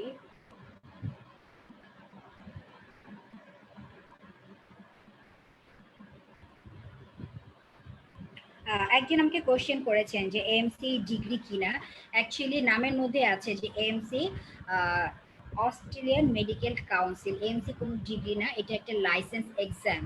আমরা যেমন বাংলাদেশে, কেউ যদি বাংলাদেশ থেকে, বাংলাদেশে, ইন্ডিয়া, পাকিস্তান বা নেপালের কেউ যদি এসে প্র্যাকটিশনার হিসেবে থাকতে চায় বা ক্যারিয়ার করতে চায়, সেক্ষেত্রে কিন্তু তাকে একটা এক্সাম দিতে হয়। ইভেন যারা চাইনিজ বা অন্যান্য মেডিকেল কলেজ থেকে বিবিএসটা পাশ করে এসেছে, যদিও সে বাঙালি, তাও কিন্তু তাকে একটা বিএমডিসি রেজিস্ট্রেশন জন্য এক্সাম দিতে হয়। সো অস্ট্রেলিয়ান মেডিকেল কাউন্সিলটা একটা সিস্টেম হচ্ছে এএমসি এক্সাম, যে এক্সামগুলোতে আমি পাশ করলে ওদের হেলথ সেক্টরের সাথে কানেক্টেড হতে পারি। যেমন প্লাব প্লাব দেওয়ার পরে জিএমসি রেজিস্ট্রেশন পাওয়া যায়। ইউএসএমডি দেওয়ার পরে ইউএসএ তে আপনি মেডিকেল পার্সন হিসেবে একটা অথেন্টিফিকেশন পাবেন। ব্যাপারটা হচ্ছে সেরকম, কিন্তু এটা কোনো ডিগ্রি না। আচ্ছা, যেখানে আবার আমি চলে আসি বিগিনারদের জন্য আরেকটা টিপস, যে practice to read the PDF and soft copies. যত অভ্যাস করা যায়, আমাদের এখন অনেকেরই অভ্যাস যে স্ক্রিনশট নিয়ে রেখে পড়া, পিডিএফ ডাউনলোড করে পড়া, তাও দেখা যায় যে কোথায় জানি আমি কমফোর্ট পাচ্ছি না। তো তারপরেও বলবো যে আস্তে আস্তে প্র্যাকটিস করতে হবে, কারণ এত এত পড়া লাস্টে জমে যায়, এত এত পিডিএফ ফাইল। হ্যাঁ, অবশ্যই আমরা কিছু কিছু জিনিস ফটোকপি করবো, কিছু কিছু জিনিস আমাদের নিজেদের জন্য রেখে দিব, যেগুলো আমাদের একদম টপ মোস্ট জিনিস, সেগুলো তো ফটোকপি করা লাগবেই। কিন্তু পিডিএফ ফাইল পড়ার প্র্যাকটিস করাটা অনেক ইম্পর্ট্যান্ট। নাও, যে বই দুটার কথা বলবো, এবং এই বই দুটা আমাকে সত্যি কথা অনেক অল্প সময়ে ওই হেলথ সিস্টেমটা বোঝার জন্য আমাকে সাহায্য করেছে, সেই দুটা বই হচ্ছে handbook of multiple choice question and master of the board ইউএসএমএলই, MOB নামে পরিচিত। যে বই দুটা খুবই helpful. Handbook of multiple choice question বা ব্লু বুক, এই বইটা অনেক পুরানো একটা বই, বইটা এখনো আপডেট হয়নি, এবং অস্ট্রেলিয়ান হেলথ সিস্টেম অনেকটাই ব্যাকডেটেড। আমরা যদি বলি ব্যাকডেটেড, অ্যাকচুয়ালি এই জন্য বলছি যে এই জিনিসটা এখনো আপডেট হয় নাই।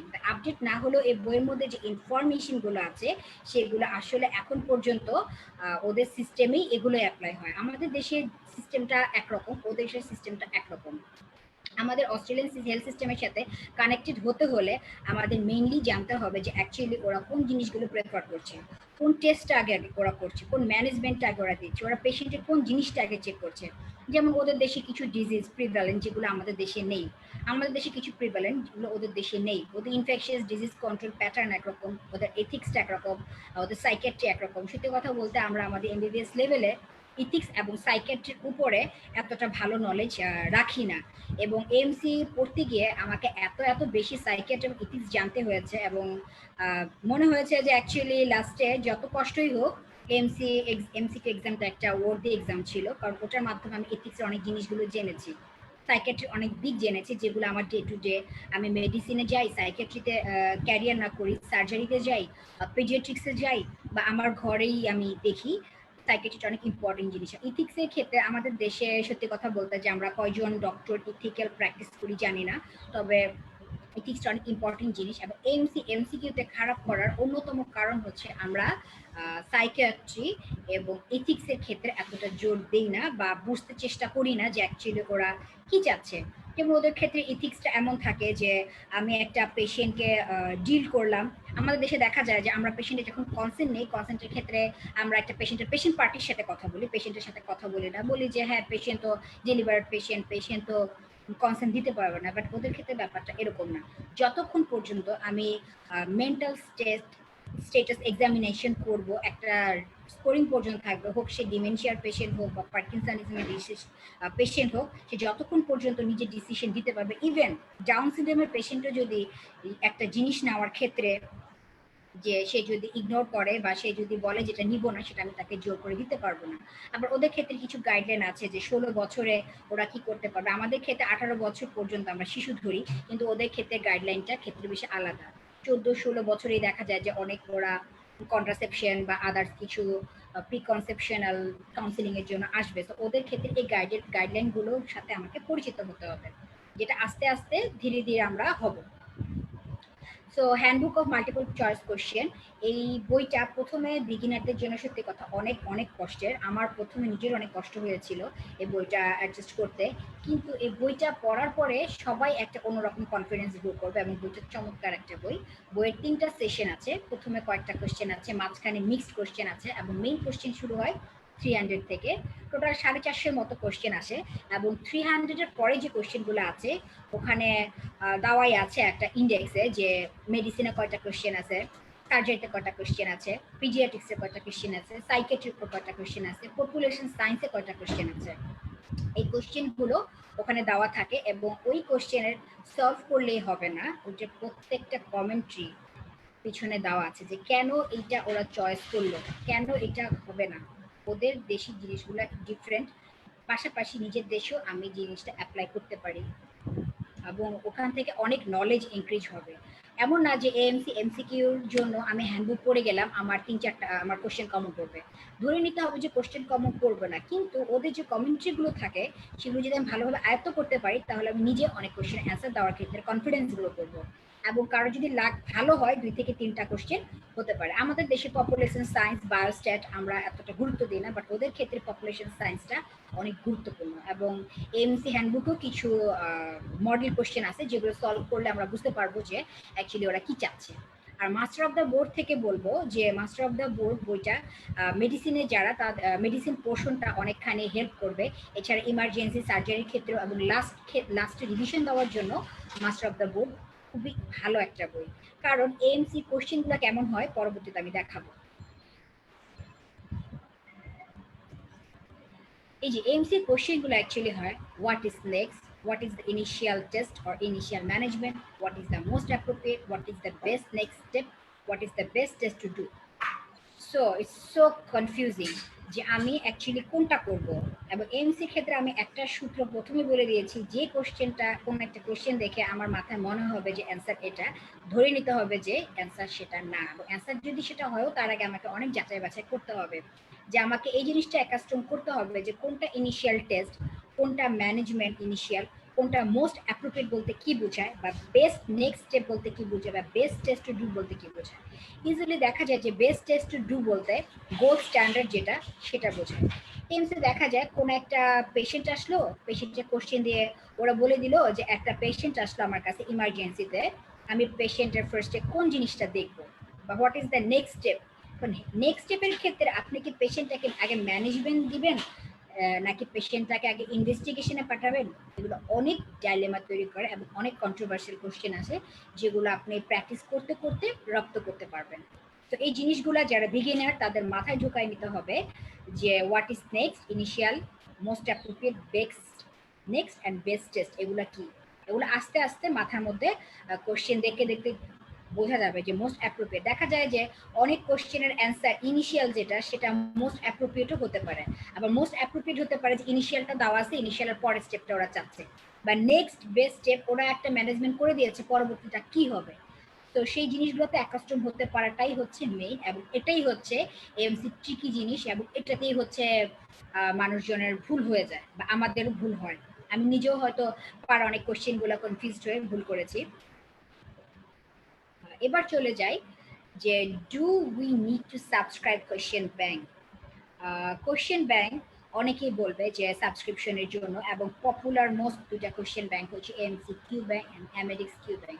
এখন কোশ্চেন ব্যাংক সাবস্ক্রিপশনও অনেক একটা কস্টলি ব্যাপার। দেখা যায় যে অ্যামেডিক্স কিউ ব্যাংক আমরা কয়েকজন মিলে সাবস্ক্রিপশন করেছিলাম 1 মাসের জন্য, ওটাই দেখা যায় 17-18 হাজার টাকা।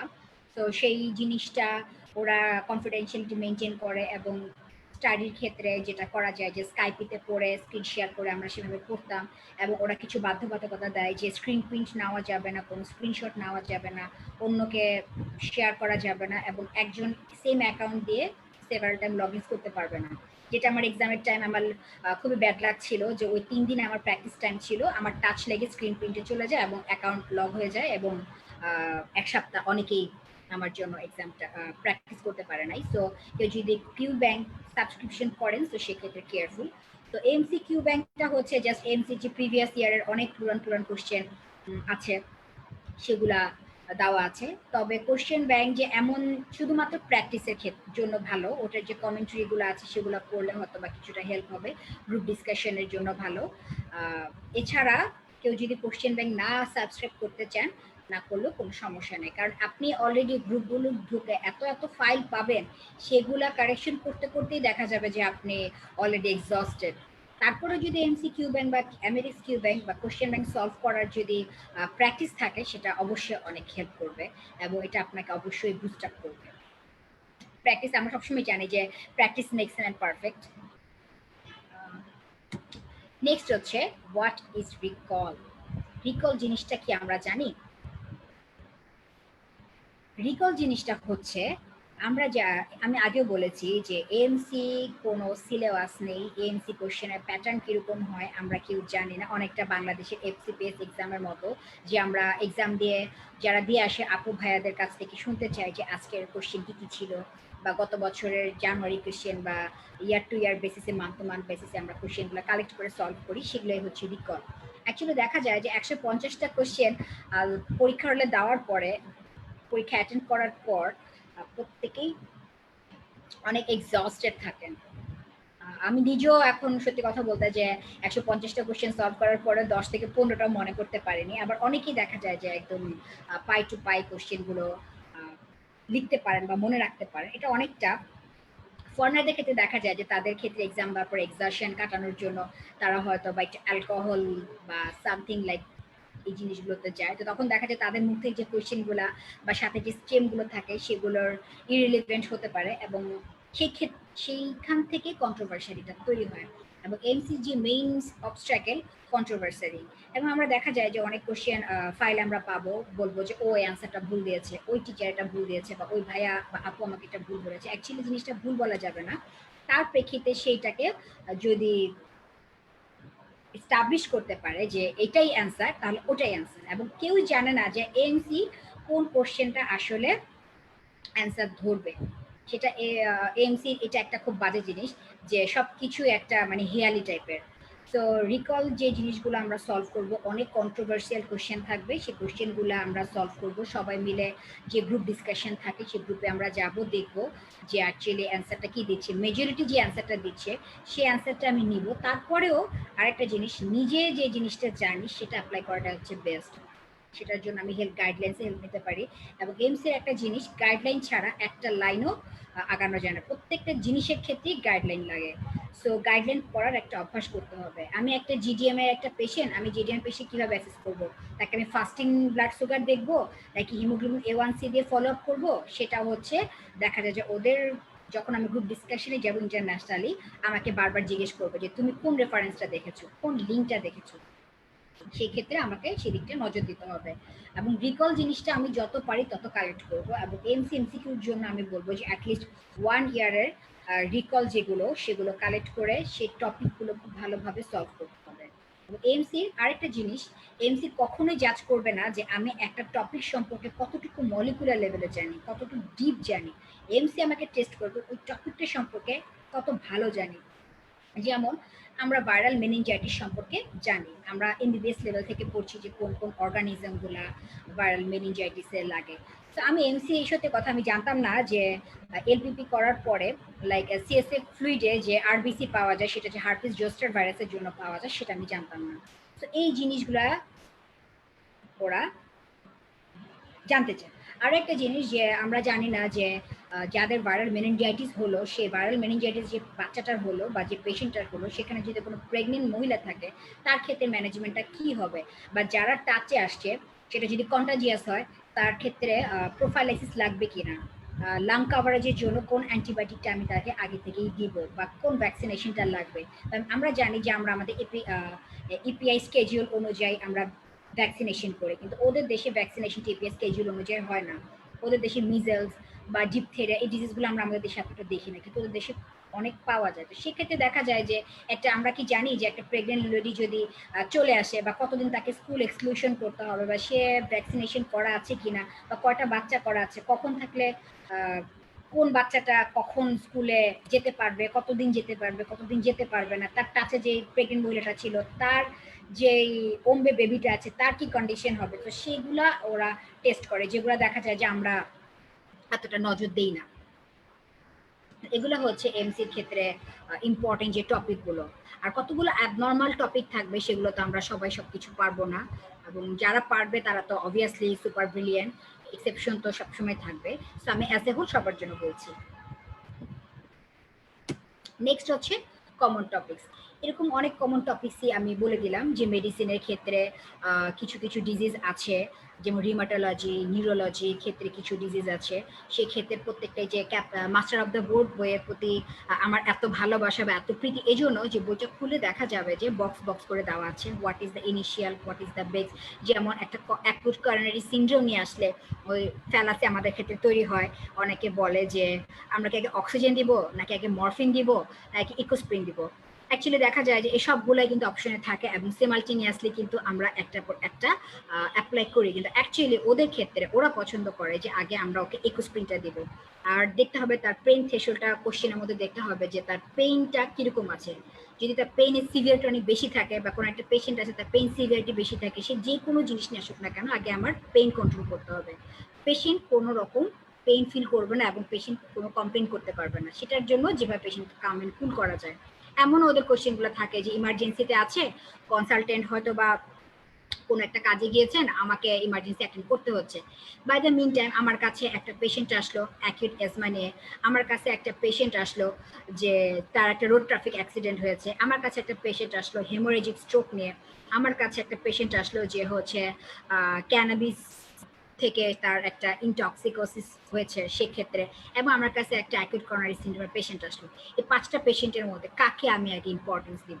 তো সেই জিনিসগুলা ওদের ক্ষেত্রে আমাদের জেনে নিতে হবে, এবং এটা একটা কন্ট্রোভার্সিয়াল কোশ্চেন। বা একটা পেশেন্টের আমি যদি অ্যাসেস করতে যাই আগে আমি কোনটা করব, তো সেক্ষেত্রে আমাদের এই জিনিসগুলো আস্তে আস্তে জানতে হবে। তবে আমাকে যে জিনিসটা হেল্প করেছে, যে আমি যেহেতু ভাস্কুলার সার্জারিতে কাজে আছি, এবং ডিভিটি বা কোয়াগুলেশন রিলেটেড যে ডিজিজগুলো, সেটাতে কাজ করতে করতে অনেক কিছু আমার শেখা হয়েছে। এবং আমি হয়তো এত পড়ে যেতে পারিনি, আমি বলেছি যে মাত্র 1 মাসের ফাইনাল প্রিপারেশন, তাও ডিউটি করে। ছুটিও তেমন পাইনি আমি। তো সবকিছু মিলেই করাটা অনেক টাফ ছিল এবং রিডিং পার্টনাররা আমাকে অনেক হেল্প করেছে এবং অনেক কোশ্চেন সলভ করেছি আমি আমার রিডিং পার্টনারদের থেকে। তো সেই জিনিসটা এবং আরেকটা জিনিস, যেহেতু আমি ভাস্কুলারে কাজ করি, কার্ডিয়াক হসপিটালে কাজ করি, তো কার্ডিয়াক অনেক জিনিসগুলাই দেখা যায় যে আমাদের কাজ করতে করতে দেখা হয়ে যায় যে একটা পেশেন্ট যেহেতু আসে, প্রথমে আমরা দেখি স্যাচুরেশন লেভেলটা দেখি বা পালস অক্সিমিটার দেখি বা মনিটরিংটা লাগাই বা ফ্লুইডটা লাগাই বা আইভি ক্যানুলাটা ইনসার্ট করি। এই জিনিসগুলো আমাদের মাথার মধ্যে ঢুকাই নিতে হবে যখন আমরা কোশ্চেনটা অ্যান্সার করবো, যে অ্যাকচুয়ালি আমি পেশেন্টটাকে ভিজুয়ালাইজ করছি যে আমি কি করব, এবং সাথে ওদের গাইডলাইনটা পড়লে আমরা জিনিসগুলো জানতে পারবো। সার্জারির ক্ষেত্রে সার্জারি কোশ্চেনগুলো একটু কঠিন হয়, জন্মটাকে সিলেক্টিভ টপিকগুলা পড়তে হয়। এবং আমি এই ক্লাসের পরে হয়তো আমার একটা জেস্ট আমি কিছু ফেমাস গ্রুপে পাশ করার পরে দিয়েছিলাম, সেটা আমি দিব গাইনিয়ান অফসের জন্য। গাইনিয়ান অফসটা আমার কাছে, আমি যদিও গাইনিয়ান অফস এতটা ভালো বুঝি না, এমসিতে এসে অ্যাকচুয়ালি আমার গাইনিয়ান অফসটা পড়তে হয়েছে, তবে এখানকার গাইনিয়ান অফসের কোশ্চেন এত বেশি ক্রিটিক্যাল করে না যতটা মেডিসিন সাইকিয়াট্রি করে। পেডিয়াট্রিক্সের জিনিসগুলো ক্লিন কাট, কিছু কমন টপিক আছে যেমন গ্রোথ চার্ট, এটা থেকে কোশ্চেন আসবেই আসবে, একটা কোশ্চেন মাস্ট। তো গ্রোথ চার্টগুলো আমাদের জানতে হবে। এবং এমসির একটা ক্র্যাক করার একটা জিনিস হচ্ছে যে আইডেন্টিফিকেশন, যে অ্যাকচুয়ালি কোন টপিক থেকে আমার কোশ্চেন আসবেই এবং এগুলো আমার মিস হওয়া যাবে না। সেই টপিকগুলো কনসাইজ করে এগুলো নিয়ে প্র্যাকটিস করা, গ্রুপে সার্চ দেওয়া, এবং লাস্ট বিগত 2-3 বছরে এই টপিকের উপর যত কোশ্চেন এসেছে সেগুলো সলভ করে ফেলা। এবং লাস্টের দিকে আমি এত পড়তে পারিনি শুধুমাত্র কোশ্চেন সলভ করার জন্যই। আমার মনে হয় যে আমি যদিও নভেম্বরের মার্কস অনেক কম ছিল, পাসিং ক্রেডিট বেশি ছিল, তবে মার্কস কমের মধ্যেও যে কয়জন টপ স্কোরার ছিল তাদের মধ্যে আমি একজন। সাইকিয়াট্রি, সাইকিয়াট্রি একটা বিভীষিকার নাম, সত্যি কথা, সাইকিয়াট্রি একটা বিভীষিকার নাম। সাইকিয়াট্রি অনেক অনেক পড়তে হয় এবং অনেক অনেক পড়েও কিছু মনে থাকবে না, এবং ম্যাক্সিমাম যে অ্যান্সারগুলো দেওয়া হয় আমাদের ইনস্টিটিউশনগুলোতে লাইক কোচিং সেন্টার বা আমরা যেগুলো দিচ্ছি, বা আমি এখনো দেখা গেলে আমিও যদি জিজ্ঞেস করা হয় আমি হয়তো অনেক ভুল করবো। তো সেই ক্ষেত্রে কিছু সাইকিয়াট্রির বই আছে যেগুলো আমাদের নিজেদের বারবার প্র্যাকটিস করা উচিত। মেন বই হিসেবে আমি ক্যাপলান বলেছি, ক্যাপলান সিরিজে কর্নেট ফিশারের বইটা বলেছি। এছাড়া ইউএস এমিলি ওয়ার্ল্ডের সাইকিয়াট্রিক পোর্শনটা 400টার মতো প্রায় কোশ্চেন আছে, কেউ যদি সলভ করতে পারে সেটা অনেক ভালো। এবং আরেকটা জিনিস আমি বলবো যে মেড বুলেটস, কেউ যদি এএমসি অনেক ইজিলি পাশ করতে চায়, এবং আমি যে টপিক্সটা অ্যাকচুয়ালি বলছি বা ক্র্যাক করার জন্য যে টিপসটা বলছি, মেড বুলেট ওয়ার্ডটা মাথায় ঢুকাই নিতে হবে, এবং মেড বুলেট খুবই খুবই হেল্প করবে। ছোট্ট, প্রথমে মনে হবে জিনিসটা অনেক ছোট, বাট যে কোনো একটা ডিজিজ সম্পর্কে জানার জন্য, কারণ আমরা এক একজন এক একটা জেনারা থেকে আছি, হয়তো আমি মেডিসিন থেকে অনেক ভালো পারি, সার্জারি জিনিসগুলো জানি না, গাইনি অপস থেকে আছি, মেডিসিনের জিনিসগুলো জানি না। তো সেই ক্ষেত্রে ছোট ছোট জিনিসগুলো আমাকে মেড বুলেটস অনেক হেল্প করেছে। এছাড়া অর্থ বুলেটস আছে, পেডি বুলেটস আছে, সেই জিনিসগুলো আমরা দেখবো। এবং আরএসিজিপির কথা আমি আগেও বলেছি যে যে কোনো ডিজিজ ওদের কিভাবে ম্যানেজমেন্ট হচ্ছে জিপি প্র্যাকটিশনার হিসেবে, সেগুলো আমি পাবো। এবং বাচ্চাদের ক্ষেত্রে আরসিএইচ, এগুলো আমাকে বারবার দেখতে হবে। এবং রেড বুক যেটা, সেটা আমাদেরকে দেখতে হবে, যেমন ওদের স্ক্রিনিংটা, যেমন ওদের দেশে কোলন ক্যান্সার খুব খুব বেশি হয়, তো কোলন ক্যান্সার নিয়ে একটা কোশ্চেন আসবে এবং ওটা মিস করা যাবে না। প্রোস্টেট ক্যান্সার স্ক্রিনিং ওদেরটা মাস্ট মাস্ট জানতে হবে। যেমন আমরা এখানে প্রোস্টেটের জন্য অ্যাসেসমেন্ট করি পিএসএ, কিন্তু ওরা পিএসএটাকে এতটা ভ্যালু দেয় না। ওদের ক্ষেত্রে গাইডলাইনগুলো আলাদা, ইনভেস্টিগেশনগুলো আলাদা, ট্রিটমেন্ট প্যাটার্নগুলো আলাদা। এএমসি কখনোই খুব কঠিন কঠিন আমাকে জাজ করবে না। ডিগ্রি, যেহেতু অনেকে কোশ্চেন করেছেন ডিগ্রি কেনা, যেহেতু ডিগ্রি না এবং এটা কোনো কনসালটেন্ট হিসেবে না, সবাইকেই ধরে নেয় যেটা একটা গ্রাজুয়েট লেভেলের। সো একটা ইন্টার্ন করার পরেও যে ডক্টরের যেই জিনিসটা ওরা অ্যাসেস করবে, একজন মিড লেভেলের ডক্টর বা কনসালটেন্ট প্রফেসর সবার জন্য কোশ্চেন প্যাটার্নটা সেম থাকে, এবং ওরা ইজি জিনিসগুলো, ইনিশিয়াল জিনিসগুলোই জানতে চায় যে আমি এর পরে কি করব। এবং দেখা যায় যে 2-3টা কোশ্চেনের স্টেমের জিনিসগুলো এত কাছাকাছি থাকে যে ইজিলি বোঝা যায় না যে কোনটা অ্যাকচুয়ালি অ্যান্সার। তো সেক্ষেত্রে আমাকে জিনিসগুলো যখন আমি অনেক বেশি অ্যাকাস্টম হব, তখন আমি ফাইন্ড আউট করতে পারবো।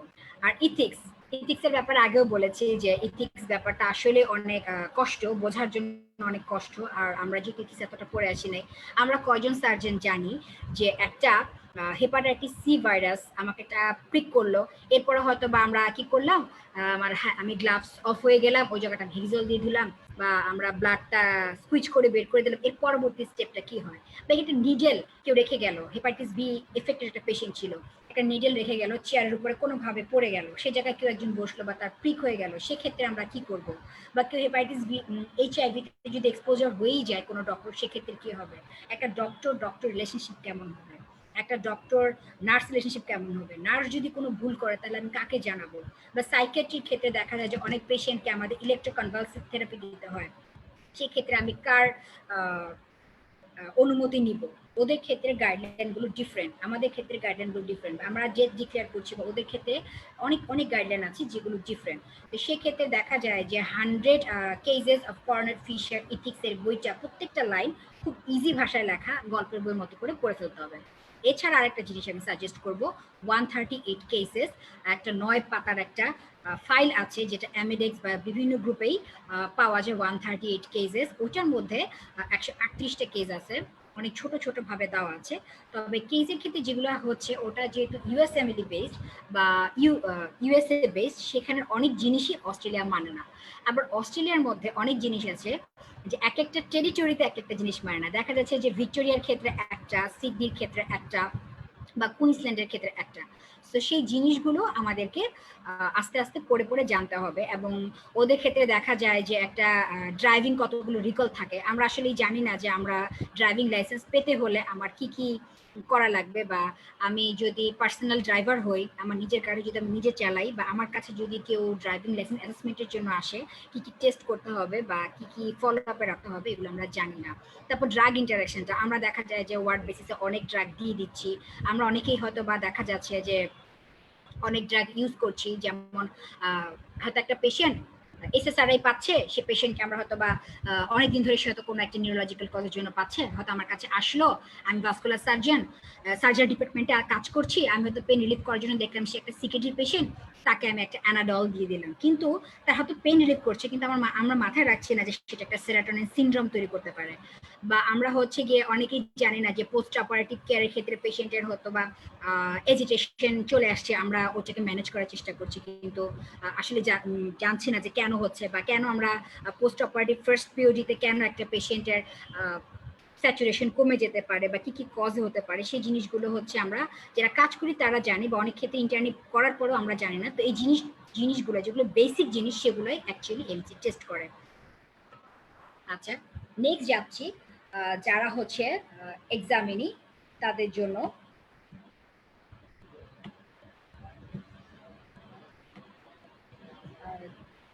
তাদের জন্য মেইন কথা যে টিপসগুলো আমি দিব, সেটা হচ্ছে রিকল সলভ করতে হবে যত পারা যায় তত, কারণ মনে রাখাটা অনেক টাফ, এবং ভুলে যাওয়াটাই হচ্ছে ফিজিওলজি, মনে রাখাটাই হচ্ছে প্যাথোলজি, সেটা আমরা সবাই জানি।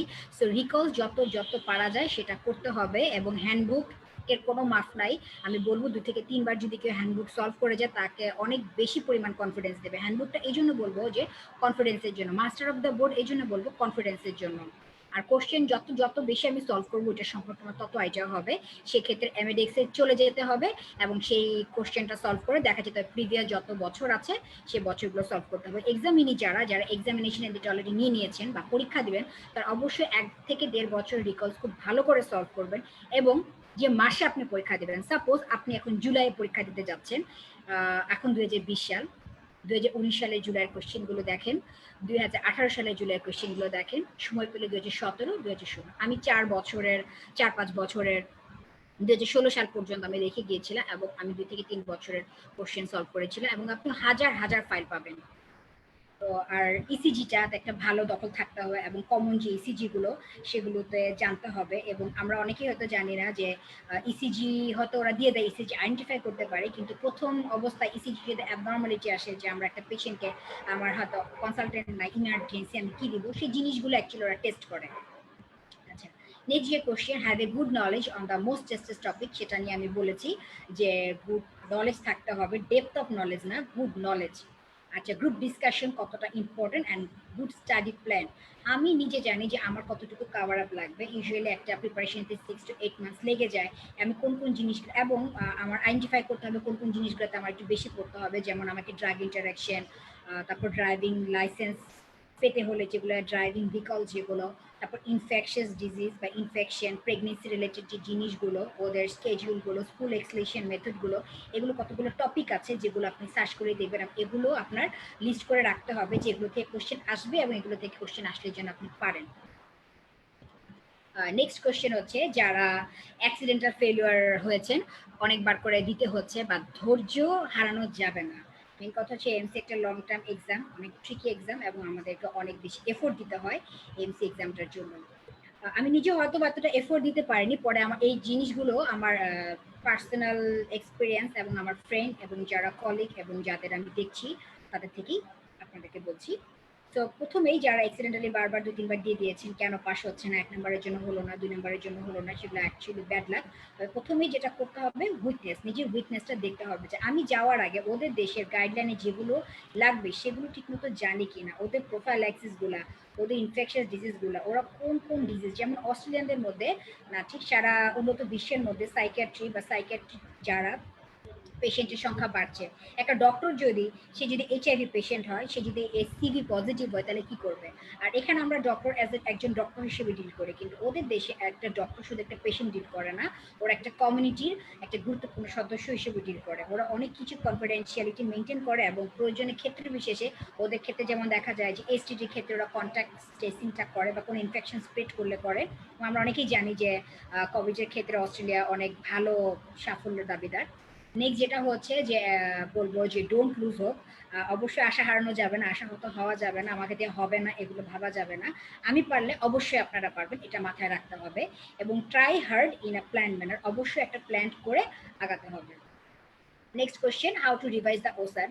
এতক্ষণ যা বললাম এটা অনেক বড় একটা সাগরের মতোই মনে হবে, তবে পড়াতে যদি একবার অ্যাকাস্টম হয়ে যাওয়া যায় তাহলে এতটা প্রবলেম হবে না। সো প্রথমে আমার যেটা করতে হবে, স্টাডিটাকে আমার কনসাইজ করে নিতে হবে, ম্যাটেরিয়ালটাকে গুছাই নিতে হবে যে কোনগুলো অ্যাকচুয়ালি আমার লাগবে, গ্রুপ ডিসকাশন করতে হবে। অ্যাকচুয়ালি কেউ যদি বিগিনার হয় 2-3 মাস সময় নিতেই পারে যে অ্যাকচুয়ালি ভাইবটা বোঝার জন্য, কারণ এতগুলো টাকা দিয়ে আমি পরীক্ষা দিব, যদি খারাপ হয়ে যায় তাহলে জিনিসটা আসলে অনেক দুঃখজনক। আর এক্সাম ফির সাথে সাথে যেহেতু আমাদের দেশের সেন্টারটা নাই, দেশের বাইরে যাব, এক্সট্রা একটা কস্ট থাকেই।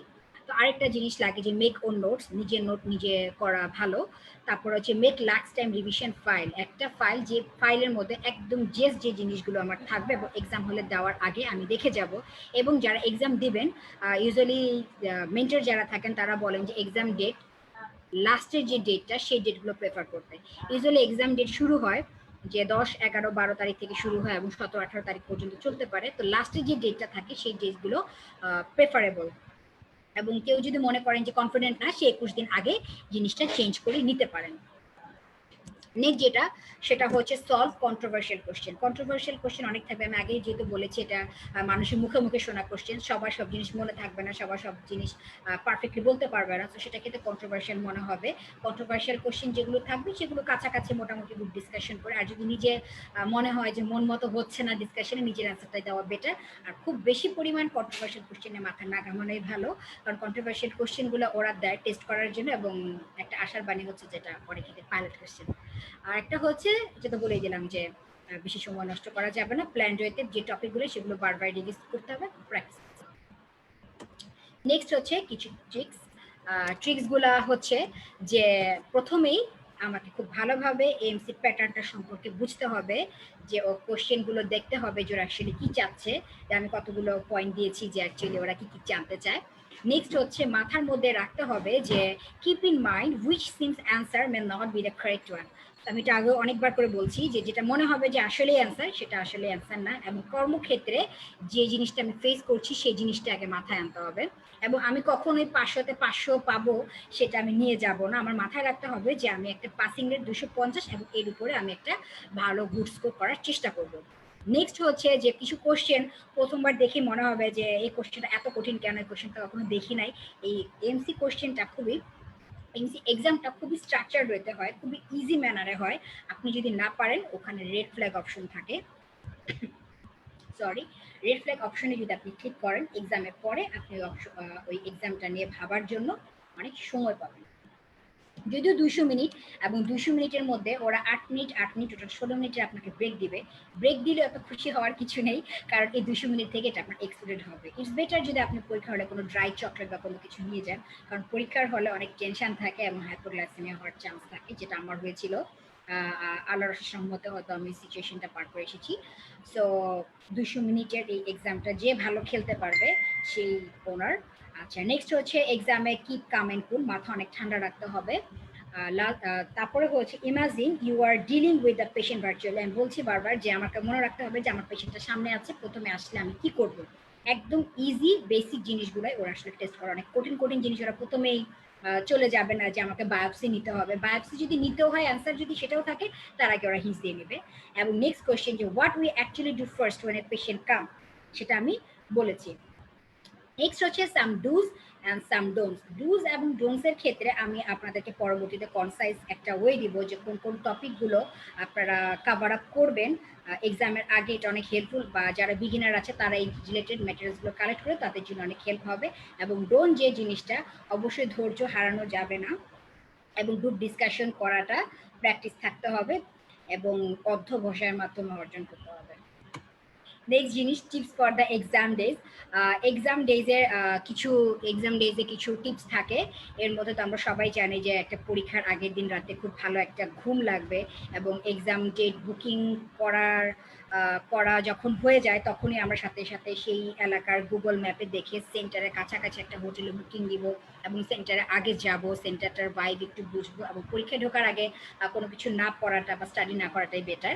তবে কেউ যদি অভ্যাস থাকে সেটা করতে পারেন। তবে ওদের যেটা সিস্টেম ইন্টারন্যাশনাল এক্সামগুলোতে দেখা যায় যে কোনো কিছু ঢুকতে নিয়ে যেতে দেয় না, সেক্ষেত্রে দেখা যায় যে আপনার কোনো কিছু নিয়ে না যাওয়াই ভালো। এবং ওদের ওখানে লকার সিস্টেম থাকে, আপনি লকারে আপনার জিনিসপত্রগুলো রেখে যেতে পারেন।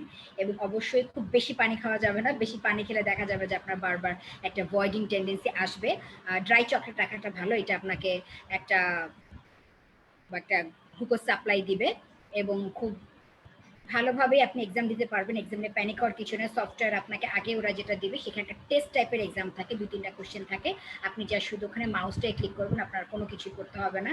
ইভেন ওরা সব কিছু আপনার আইডেন্টিটি সহ সব কিছু ওরা শো করবে যে এই পার্সনটা, আমি সাপোজ আমি সাইমা ইসলাম, ওখানে শো করবে আমার আইডেন্টিটি শো করবে। আপনি এক্সাম করতে মানে এক্সামে কন্টিনিউ করার জন্য আপনি যখনই এক্সামটা কন্টিনিউ করবেন ঠিক সেই টাইমটাই এক্সামটা শুরু হবে এবং সেই টাইমের আগে শেষ হবে। এবং রেড ফ্ল্যাগ অপশনে যদি আপনি কোনো কোশ্চেন দিয়ে থাকেন শেষের দিকে আপনি রিভিশন দিতে পারবেন। এবং ফাইনালি যে জিনিসটা আমি বলবো যে এক্সামের জন্য খুব খুব ভাইটাল জিনিস পাসপোর্ট। সেকেন্ড যেটা ভেরিফিকেশন লাগে সেটা হচ্ছে আপনার ন্যাশনাল আইডি কার্ড নিতে পারেন বা কোনো ব্যাংক অ্যাকাউন্ট কার্ড নিতে পারেন যেটাতে আপনার সিগনেচার দেওয়া আছে, অথবা ড্রাইভিং লাইসেন্স নিতে পারেন। আর হচ্ছে এমসি অ্যাডমিট কার্ড, যেটা হচ্ছে আপনি যখন এক্সাম ডেটটা বুকিং দিবেন ওরা তখন আপনাকে মেইল পাঠাবে পিয়ারসন ভিউ থেকে যে আপনার সেন্টার এত, আপনার এক্সাম ডেট এটা, এক্সাম সেন্টার এটা, এক্সাম টাইম এটা সহ একটা ডকুমেন্টেড ফাইল পাঠাবে। সে ফাইলটা হচ্ছে আপনি প্রিন্ট আউট করবেন এবং ওটার মধ্যে আপনার কি কি লাগবে সেগুলো সব ইনস্ট্রাকশন দেওয়া থাকে, সেটা আপনারা ফলো করবেন। এতক্ষণ অনেক কিছু বলেছি, বলার চেষ্টা করেছি। পরবর্তীতে যদি কোনো কোশ্চেন থাকে আপনারা করবেন। অনেকটুকু সময় নিলাম, আপনাদেরকে ধন্যবাদ আমার জিনিসগুলো এত ধৈর্য সহকারে শোনার জন্য। কিছু কোশ্চেন আমি অ্যান্সার দিই। অনেকে বলেছে যে will Davidson knowledge help. Obviously যারা মেডিসিনের পার্সন তাদের জন্য অনেক ইজি হয়ে যায় যদি ডেভিডসনের নলেজটা ভালো থাকে, এটা অনেক তাড়াতাড়ি কোপ আপ করতে হেল্প করবে। একজন বলেছেন রিকল কোশ্চেন কালেক্ট করবো কোথা থেকে। আমি বলেছি যে গ্রুপগুলোতে আমরা যদি সার্চ দিই, সার্চ অপশনে লিখে যে কোনো একটা মান্থ, যে কোনো একটা ইয়ার বা যে কোনো একটা টপিকের উপরে দিই, সেটা চলে আসবে। আচ্ছা, এখানে অনেকে বলেছেন যে সার্জিক্যাল জব সিকিউর করা কি পসিবল আফটার এমসি। সার্জিক্যাল জবসের ব্যাপারে বলবো, এমসি অ্যাকচুয়ালি ওরা আরএমও নেয়, যেটা হসপিটাল জব নেয়। আফটার রেজিস্ট্রেশন লাইক হচ্ছে বিএমডিসি রেজিস্ট্রেশনের মতো, যেটা আফটার রেজিস্ট্রেশন সেটা পেতে হলে, কমপ্লিট পেতে হলে সেটা হচ্ছে ওদেরকে রোটেটারি ডিউটি করে একটা হসপিটালে দেখাতে হয়। যে আমরা যেরকম ইন্টার্নশিপের সময় মেডিসিন সার্জারি গাইনিতে করি, ওদেরকে ওইরকম রোটেটরি হসপিটালে জব করে দেখাতে হয়। এই জিনিসটা ওদেরকে প্রোভাইড করতে হয় যে করেছি। আর আরেকটা জিনিস, সার্জিক্যাল জব সিকিউর করাটা অনেক চাপ। ইউজুয়ালি ওরা যে জিনিসটাতে প্রেফারেন্স দেয় সেটা হচ্ছে মেডিসিন, তারপর হচ্ছে সাইকিয়াট্রি, তারপর ইমার্জেন্সি মেডিসিন, ফ্লোর ডক্টর, এগুলোর ক্ষেত্রে আর কি ওরা বেশি রিক্রুটমেন্ট নেয়। তবে সার্জিক্যাল রিক্রুটমেন্ট আমি রিসেন্টলি কিছু ওয়েবসাইটে দেখেছি, যদি আপনার সেগুলো ম্যাচ করে ওদের যে রিকোয়ারমেন্ট সেগুলো যদি ম্যাচ করে অবশ্যই আপনি সার্জিক্যাল জিনিসটা যেতে পারেন। কিন্তু মজার ব্যাপার হচ্ছে যে ওরা এশিয়ানদেরকে একটু কম বিলিভ করে। সার্জিক্যাল সাবজেক্টগুলো তাদের জন্যই থাকে যারা অ্যাকচুয়ালি 99% ক্ষেত্রেই থাকে যারা অস্ট্রেলিয়ান মেডিকেলের থেকে পড়াশোনা করে গিয়েছেন বা ওখানকার সিটিজেন আগে থেকেই।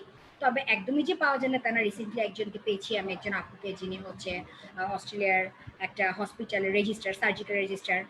কিছু দুই একজন ভাইয়া আছেন সিনিয়র, তারাও হচ্ছে রেজিস্ট্রার। সংখ্যা নিতান্ত কম, তবে আপনি যে সাবজেক্টগুলোতে ইজিলি পেয়ে যাবেন জব বা ট্রেনিং বা স্কলারশিপ যেটা আমরা বলি না কেন পোস্ট গ্রাজুয়েশনের জন্য, সেটা হচ্ছে ইমার্জেন্সি মেডিসিন পাবেন, ইন্টেন্সিভ কেয়ার ইউনিট বা ইমার্জেন্সি মেডিসিন, তারপর অ্যানেস্থেশিয়ার ক্ষেত্রে পেতে পারেন কিছু। তবে হচ্ছে মেডিসিন, ইন্টারনাল মেডিসিনে ওরা আপনাকে দিবে ওখানকার ক্যারিয়ার করার জন্য, পোস্ট গ্রাজুয়েশন করার জন্য।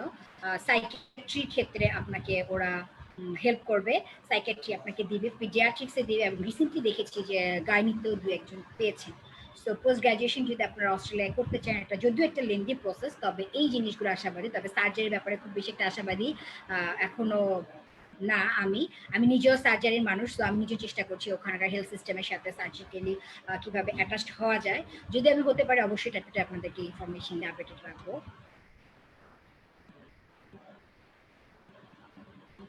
গ্রুপের নাম আমি দিয়েছি অ্যামেডেক্স গ্রুপ, এএমসি শারিয়ার্স গাইডলাইন ফর এএমসি, রাকিবসে আছে এএমসি পার্ল, তারপরে আছে এএমসি লিখে সার্চ দিলে ডক্টর জামাল সহ আরো সবগুলোই শো করবে।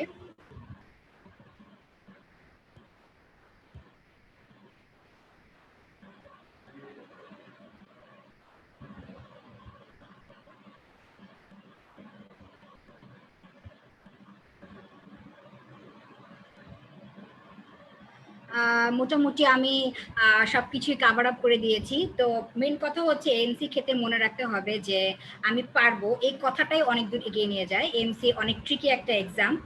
নাম শুনলে আমাদের কাছে মনে হয় যে অ্যাকচুয়ালি জিনিসটা কেমন হবে। তো ইউএসএমএলির যাদের নলেজ আছে বা যারা এমবিবিএস লেভেল থেকে ইউএসএমএলির বইগুলো পড়ে অনেক বেশি অ্যাকাস্টম, বা যাদের একটু বেসিক ক্লিয়ার আছে, বা যাদের রেসিডুয়াল নলেজ আছে, ডেভিডসন বা বেলিয়ান লাভ যারা মেডিকেল লাইফে পড়েছেন, এটা সত্যি কথা আমাকে অনেক হেল্প করেছে। এবং আমি রেসিডুয়াল নলেজ দিয়ে অ্যাকচুয়ালি এএমসিটা লাস্টে আমাকে কাভার আপ করতে হয়েছে। এবং এএমসি এক্সামের আগে যেটা হেল্প, আপনারা অবশ্যই একদিন আগে এক্সাম সেন্টারে যাবেন। আমার মতো বোকামি করে এক্সামের জাস্ট আগের দিন গিয়ে হোটেলের সেন্টার চেঞ্জ হয়েছে সেটা ইনশিওর না হয়ে অনেক দূরে হোটেল নিয়ে এটা যে একটা বিপদে পড়া, এবং ওখানে সেন্টারে যাওয়ার আগে হারিয়ে যাওয়া, সেটা খুঁজে পাওয়া। এবং এমসির ক্ষেত্রে যে জিনিসটা আপনাদের হেল্প করবে অনেক বেশি, যেদিন আগের দিনের রিকলস গুলো দেখা। সাপোজ আপনি 18 তারিখে এক্সাম দিতে যাচ্ছেন জুলাইয়ের, এই জুলাইয়ের 10 তারিখ, 11 তারিখ, 12 তারিখ, 14 তারিখ দেখা যাবে যে যারা এক্সাম দিয়ে আসছেন তারা এই কোশ্চেনগুলো পোস্ট করছেন। আপনারা সেই কোশ্চেনগুলো কালেক্ট করবেন, যে আপনি ফ্রেন্ডরা যারা তারা কালেক্ট করবেন, যারা হচ্ছে ইন্টারন্যাশনাল অনেক ফ্রেন্ড হবে তাদের মাধ্যমে কালেক্ট করবেন। কালেক্ট করার পরে সেগুলো আপনারা সলভ করবেন এবং সেগুলো নোট রাখবেন গাইডলাইন্স হিসেবে। সেগুলো আপনাদের পরীক্ষার আগের দিন রাতে অনেক হেল্প করবেন। পরীক্ষার আগের দিন রাতে আমি বলবো যে আপনারা যে সেই মাসে যে মাসে এক্সাম দিচ্ছেন সেই দিনগুলোর রেকর্ডসগুলো যেন মিস না হয়। দেখবেন যে পরীক্ষার হলেই অনেকগুলো কমন পড়েছে। আমি অলমোস্ট 6 থেকে 7টা রিকলস, যেটা আমি পরীক্ষা দিয়েছিলাম নভেম্বরের 19 তারিখে, 10 তারিখ থেকে 19 তারিখ পর্যন্ত এই 9 দিনের রিকলসগুলো আমি দেখেছি যে মিনিমাম 10 থেকে 12টা কমন পড়েছে। এবং আমি যেহেতু 4-5 বছরের কোশ্চেন সলভ করে গিয়েছি, সো আমার কাছে মোটামুটি অনেক কোশ্চেন কমন পড়েছে। নাও ডেজ দেখা যাচ্ছে যে অনেক কোশ্চেন কমন পড়ছে না, বা অনেক কোশ্চেনের ক্ষেত্রে দেখা যাচ্ছে কন্ট্রোভার্সিয়াল তৈরি হচ্ছে, এবং কোশ্চেনের প্যাটার্নটাও চেঞ্জ হচ্ছে। আপনারা যখন ওয়েবসাইট ভিজিট করেন দেখবেন যখন অনেক কোশ্চেন চেঞ্জ হয়ে গিয়েছে। তো সেক্ষেত্রে সেই জিনিসটা আমাদেরকে আস্তে আস্তে ইউজ টু হতে হবে। তো আপনাদের সবাইকে অনেক ধন্যবাদ। যদি কোনো কিছু জানার থাকে আপনারা পোস্ট করবেন, এবং আমি আমার লেখার জেসটা আমি আপনাদেরকে ছোট টিপস হিসেবে জেনেসিস ইউনিভার্সিটিতে পোস্ট করব। এবং সবাইকে অসংখ্য অসংখ্য ধন্যবাদ তো ধৈর্য সহকারে এতগুলো কথা শোনার জন্য। থ্যাংক ইউ এবং আসসালামু আলাইকুম।